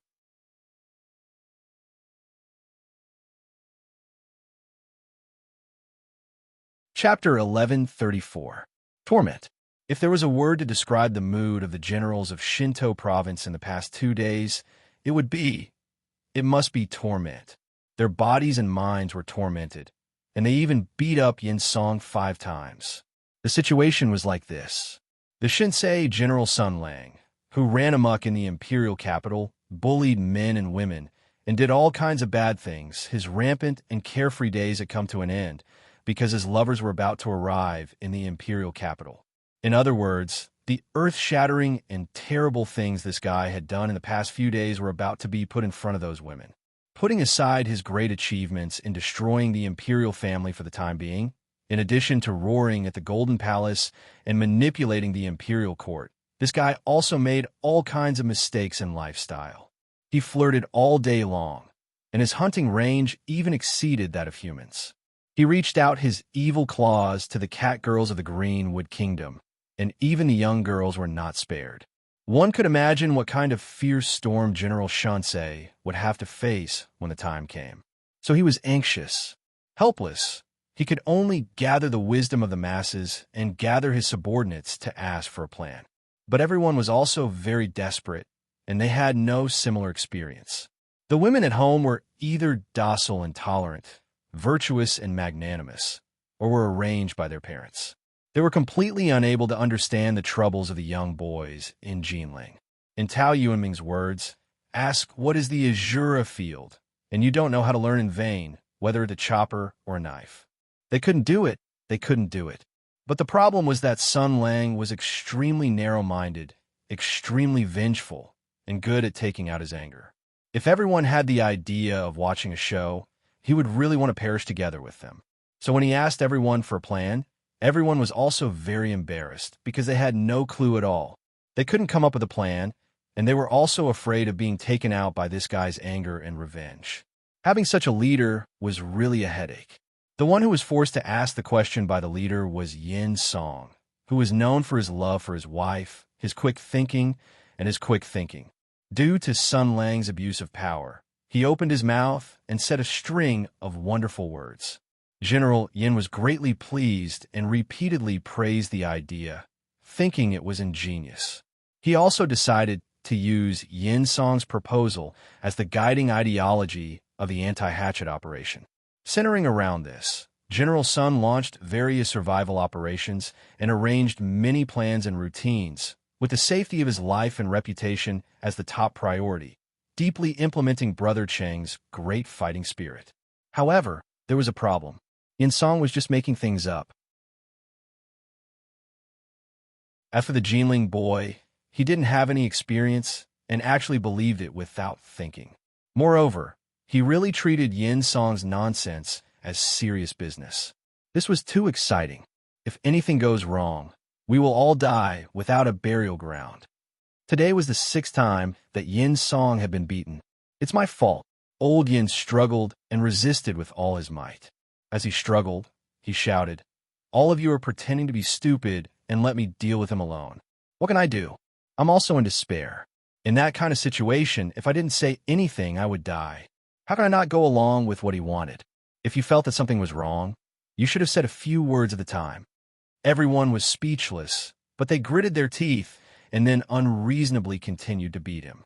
You're just trying to save your own life, so why are you talking so big? Panmei grumbled, "Mother of Asterisker, look at what's been going on recently. He's been running around all over the place, dispatching people and setting up formations. Roughly speaking, half of the imperial court has been alarmed by him. All of us are involved in this. If something goes wrong and he goes crazy, none of us will be able to escape. Then don't let anything go wrong." Yin Song saw an opportunity and rushed out of the encirclement with his head in his hands. As he ran, he shouted, "Actually, if you think about it carefully, the chances of success are very high. If there was a flaw in my plan, the marshal would have discovered it at the time. Tell me, is there anything wrong with my proposal? Is there something wrong with my thinking? Now that the marshal has made such arrangements, other than achieving his own goals, he can also unify the subordinates and allies of Shinto province, intimidate the small and weak, and show his strength. It's killing 2 birds with 1 stone." Everyone was once again speechless. Yin Song's words were indeed reasonable. But that still didn't change the fact that this plan was made up by Yin Song. If it was made up, then there was a possibility of it being overturned. Thinking about Sun Lang's temperament and the consequences of it being overturned, everyone couldn't help but feel a chill run down their spine. Pongji muttered, "If something goes wrong, then this is going to be a big joke." Yin Song shouted, "Believe me, it's definitely not wrong. Anything can be done with effort. We just have to hide it as much as possible. I don't believe that we can't scare a few women when we fight side by side and even beat up the sky demon until he cried out in pain. But let's hope so." Although he said this, everyone still felt very weak. At the same time, that's about it. In a secret room in Shinto province, Sun Lang and Shun Yaohua, The wife was now in a semi-imprisoned state and was illegally detained by Sun Lang in Shinto province. Logically speaking, the disappearance of the water-radiant sword saint was a big deal. However, due to the changes in the past 2 days, the situation in the imperial court was delicate, and everyone was still racking their brains over Hikari Kensei's sudden change. The relevant insiders all turned a blind eye to it, and no one actually cared about Shen Yaohua's situation. In fact, who else would care? Empress had already given in, Hikari Kensei had agreed to cooperate. The Moon Radiant Sword Saint had been blackmailed, Marquis Hongshan and the other martial arts hall masters had also maintained their neutrality, and the Emperor was still pretending to be asleep. Looking at the imperial court, there was actually no one who could oppose Sun Lang anymore. In the Golden Palace, everyone was in high spirits, and Sun Lang already had the power to cover the sky with one hand. Of course, it only seemed so. In front of Shen Yaohua, he slowly said, "The real challenge is about to begin." Shen Yaohua whispered, "The ones who are about to come, are they your lovers?" The word lovers was faintly emphasized, as if it was sarcasm or some other emotion. Sun Lang said calmly, "Yes." Shen Yaohua said indifferently, "Unfaithful." She and Brother Jean loved each other and treated each other with respect. She would be faithful to him until death, and he would never change in this lifetime. Their world could only accommodate each other, and it was a love without any impurities. Sun Lang nodded and said, "Maybe." His eyes were a little distant, and he was reminiscing. He smiled and said softly, "Everyone is very important, and everyone fills a gap in my heart. Among them, there are new acquaintances and old acquaintances. Some of them got to know the new Sun Lang. Some of them reunited with the old Jia Ying. Some of them explored Sun Lang's past. Some of them embraced Jia Ying's future. Some of them gently accepted Jia Ying's past. And some of them worked hard to embrace the unfamiliar Sun Lang. Everyone is very important. In Luo and Miss Zhao allowed me to find a new story that only belongs to me. Sister Bao and Sister Lin allowed me to face the past calmly. Chao Patao and Annie Lu were bridges that allowed me to let go of the past, connect the present, and see the future. Everyone is very important, and everyone is indispensable." Shen Yaohua asked softly, "Is that really so?" Sun Lang smiled and said, "If any of them were missing, I might not be here now." His wife asked curiously, "Where?" "I might be anywhere in the world, but not in the capital. If it weren't for them, I might still be wandering in a corner of the world, alone, wandering, silent, waiting." "Waiting for what?" "Promise, time, revenge, blood." Sun Lang replied, "To destroy this country, to destroy your world." Shen Yaohua chewed on a word that caught her attention and asked, "Promise?" "Yes, my promise with him." Sun Lang stared at his wife's pretty face, as if he wanted to see the reflection of another person in her eyes. He was sitting here at this moment, talking with this strong and stubborn woman. Everything originated from another man. That man was also a bridge that connected the two strangers. He said, before he died, he asked me to wait for 3 years. Shen Yaohua's eyelashes trembled. She said in a low voice, "It sounds like you kept your promise. Maybe it's not a promise. Maybe it's just an excuse for me to convince myself. When the initial anger and despair are gone, and I see the colorful world again, the different kinds of people, the kind souls, the beautiful scenery, the good friends of the past, and the things that I used to protect, then I will realize that I am not the same as the cold-blooded and cruel people who once hurt me."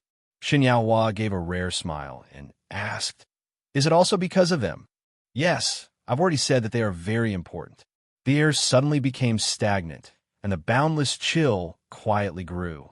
The relaxed look on Sun Lang's face gradually disappeared.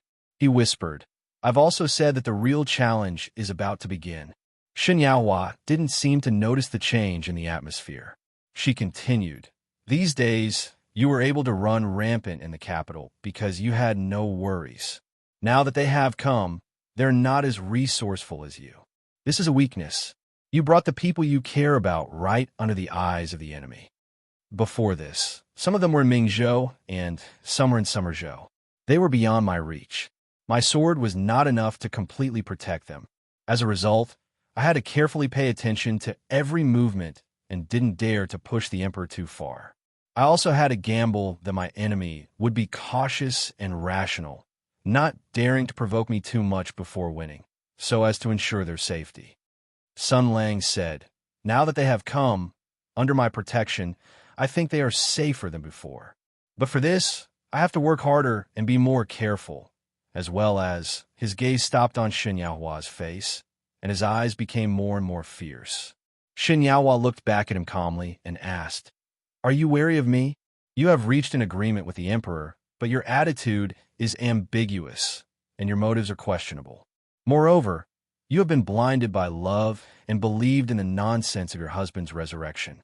The more foolish a woman like you is, the more likely it is for you to take risks. You're like a dangerous bomb that will quietly explode at any time." Sun Lang's words were even calmer. "I should have killed you as soon as possible. After all, he was a famous general of Tianyuan Empire. The honor and merit he had gained from killing a mountain of corpses and a sea of blood was like a law." As soon as he said this, his killing intent immediately leaked out, revealing the bone-chilling blood of Sun Ran. It was enough to make people with a slightly weaker mind faint. However, Shen Yaohua was still unmoved. She sighed softly, but no one knew why she was sighing. "But you don't want to kill me. I don't want to let you go either." Sun Ran said, "I haven't been able to make up my mind. I haven't been able to harden my heart. You're the person he cares about the most. I really owe him a lot. He is one of the few people in the world who treats me with sincerity. I don't want his soul in heaven to be unable to rest in peace. Therefore, I have been tolerating you until today." Shen Yaohua blinked, slightly perplexed. She tilted her head and said, "Thank you. You're welcome. This is what I should do." Sun Lang replied stiffly, "I'm telling you this today because I want you to understand one thing. In fact, the reason why I have been tolerating you in every possible way, even tolerating your dealings with the royal family and the devil, and not touching you, is not because I feel guilty about Brother Jean, but because you can't make any waves right now. I am confident that I can suppress you. No matter what you are planning, no matter what you are plotting, I am confident that I can control you before you cause any trouble. Therefore, I'll let you keep your martial arts and the holy sword, and didn't even restrict you too much. I've always been very patient with you, but it's different now, because the people I care about are coming to the imperial capital. Therefore, I have to warn you. Therefore, I have to remind you that now that they are coming, my tolerance threshold has been greatly reduced. Any rustling of leaves in the wind will alert me, and any hostile action will incur my craziest attacks. I'm about to announce this to the entire court. I even want to find a suitable target to punish as an example to others. I won't warn you in advance, and I will only act swiftly and decisively to deter them. But you are an exception. I will always be a little more patient with you." He slowly raised his hand and aimed it at Shen Yaohua's beautiful white neck from afar. He grasped it as if he was strangling her throat. "Don't do anything unnecessary. Stay here obediently. Don't make things difficult for me. And don't do anything that you shouldn't do, either now or in the future." Otherwise, Sun Lang was silent for a moment. Then, he said coldly, "He can give you hope, and I can also give you despair. And you know, the former can make you happy, while the latter can make you twice as sad." His meaning was self-evident. Such a threat could be said to be quite blatant. But Shen Yaohua's expression still did not change, as if Sun Lang's words were just a cool breeze blowing past her ears. She looked at Sun Lang. At first, she was expressionless, but then, her eyes slowly revealed a trace of a strange smile. Sun Lang frowned. "What's wrong?" "Actually, I really want to know one thing." "What?" "Your confidence," Shen Yaohua said slowly. "Can they touch you?" The killing intent collapsed. Sun Lang's expression wavered. Why do you ask this?" Shen Yaohua winked playfully. "If they can't, do you need my help?" Sun Lang was more and more shaken. He stared and said, "What do you mean?" "Nothing." Shen Yaohua said, "It's just, if you need my help, is this your attitude of asking for help?"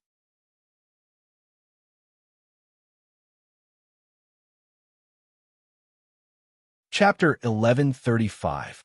Strong and sturdy workhorses dragged the hard-wheeled carriages along the wide national highway. The creaking of the wheels, the clopping of the horses' hooves, and the snorting of the horses made it seem as if there was no end to the caravan. The accompanying guards rode tall steeds and wore ardent light armor. They held tiger-bone bows, vibrating spears, chin swords, and thunder hammers and lightning axes. All of them were standard military equipment. If they were used privately, they would kill the entire family. The banner raised by the caravan intimidated the thieves and corrupt officials who had bad intentions. Martial Arts Hall's Sword Pavilion General, Marshal of the World's Armed Forces, Shinsei General Sunday, Song Prefecture's Zhenzhou General, First Class Pillar State, Xuanwu High Official Zhao, and so on. The flags blinded the eyes of all the dogs along the way. The ones in charge of the escort team were the first-rate elite troops of Ming Prefecture and Song Prefecture. Song Prefecture's great General Zhao Yunlong was personally overseeing it. It couldn't be any more real. This group from the northern Ming Prefecture went all the way south. They had already passed the Sui Prefecture's border and entered the Empire's Central Han Prefecture. The journey was smooth. Everywhere they passed by, the officials visited and the tyrants bowed. Even the Sui Prefecture overseer and Sui Prefecture's great general came personally. Since Zhao Yunlong was of the same rank as the two of them, this was considered a polite and friendly visit. It didn't seem like the two of them were too flattering. In short, the people and civilians along the way warmly welcomed them, and the local government cooperated vigorously. There were no bandits who dared to rob them. There were no ignorant tyrants or arrogant and greedy officials.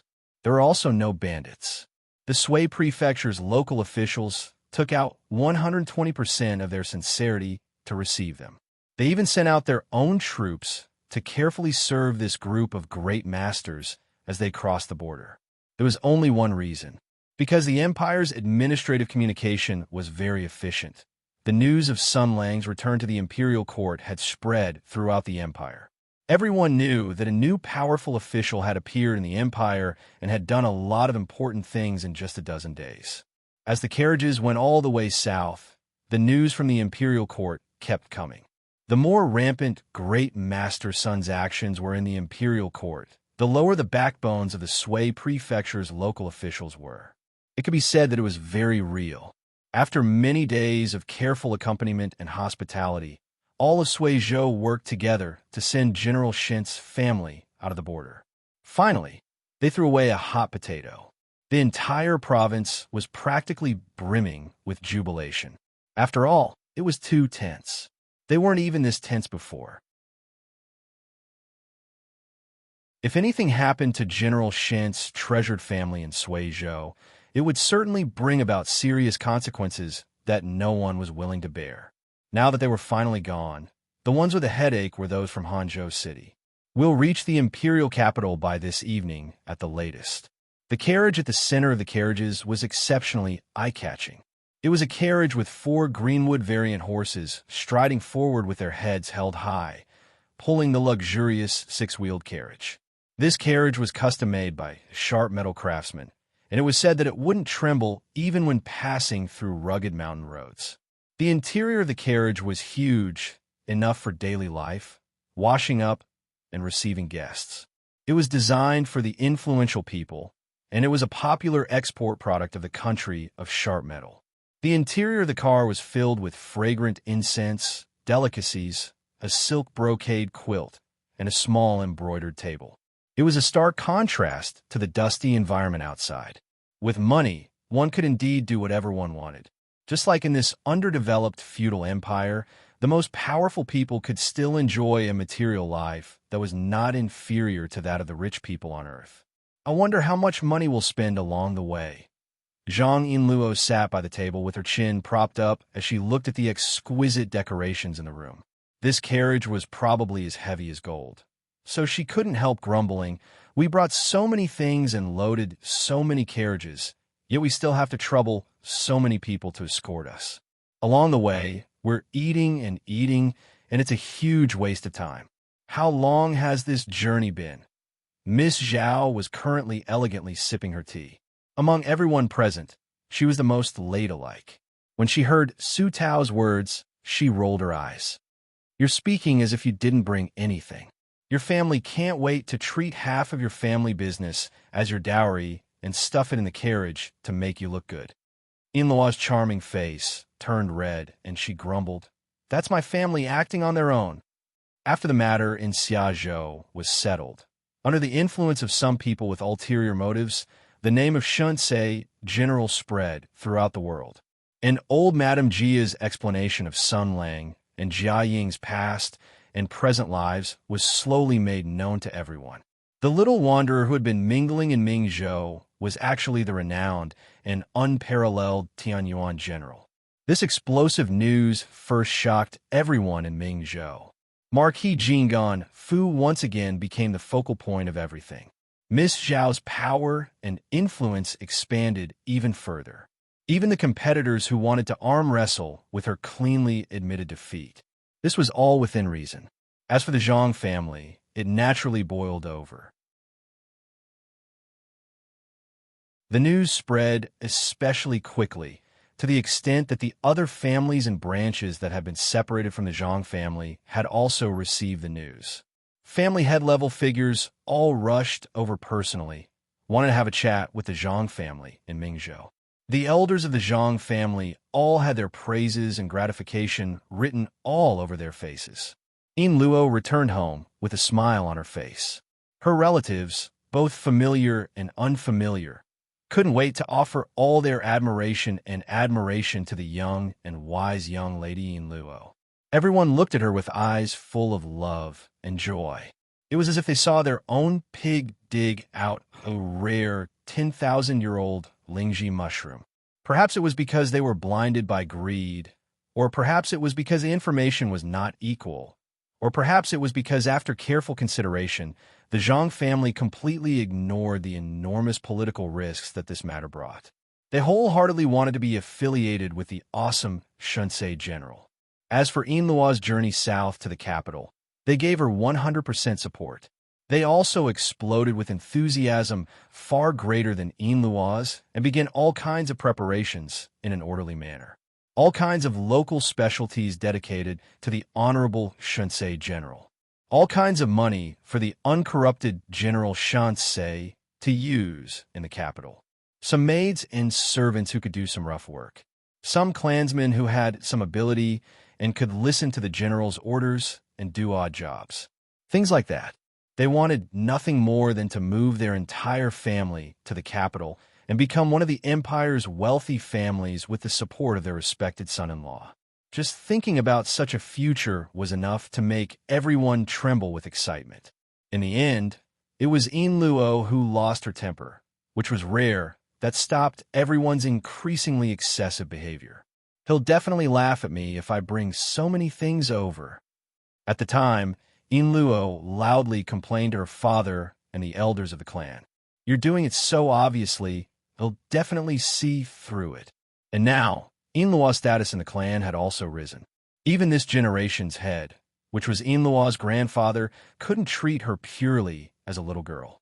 Everyone in the clan had to seriously consider her opinions. Even if there were differences, they had to discuss it. If you don't take the initiative, Marquis Jinggan Fu's Miss Zhao will be even more proactive. Everyone pointed out this point either explicitly or implicitly. So Yin Luo was very envious of Miss Zhao. Not only was Miss Zhao swift and decisive in her actions, she was not shy at all. She also had the final say in the Fu and did whatever she wanted to do. She didn't need to consider what other people thought at all.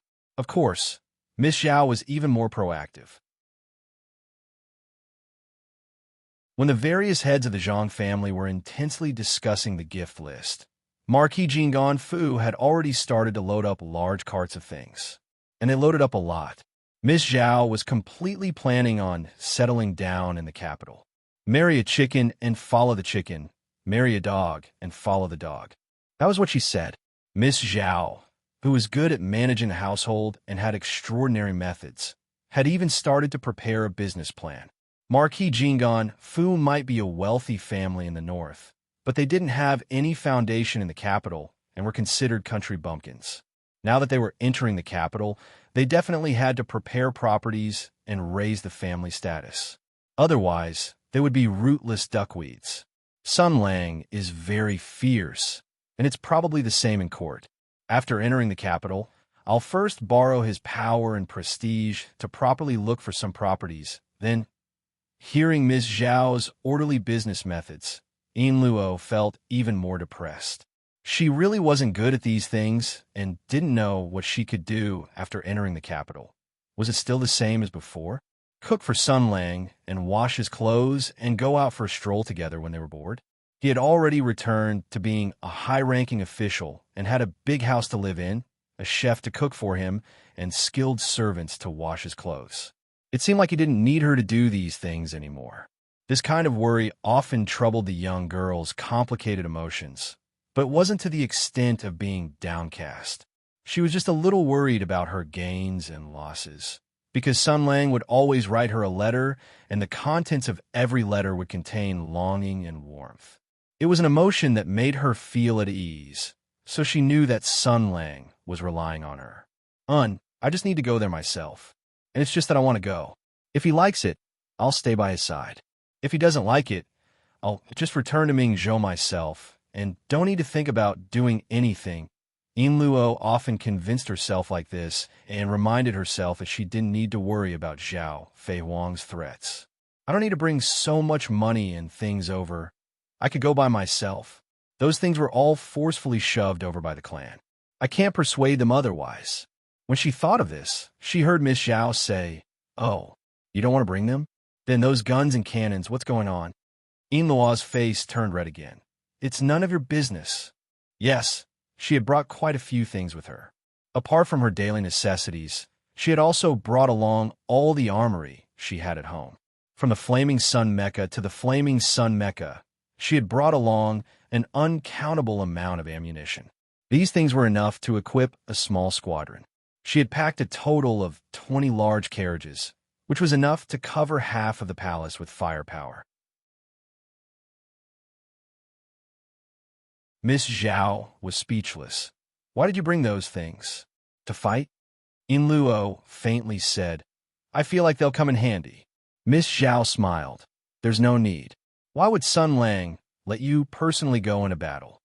Yin Luo shook her head and was about to say something when Zhao Yunlong, who had been sitting silently beside her, suddenly opened his eyes and stood up. "There's a need. The cavalry is coming, 5 li away." You're tuning in to the Warrior Lore YouTube channel. Don't forget to subscribe and join us on this journey to catch the most captivating stories.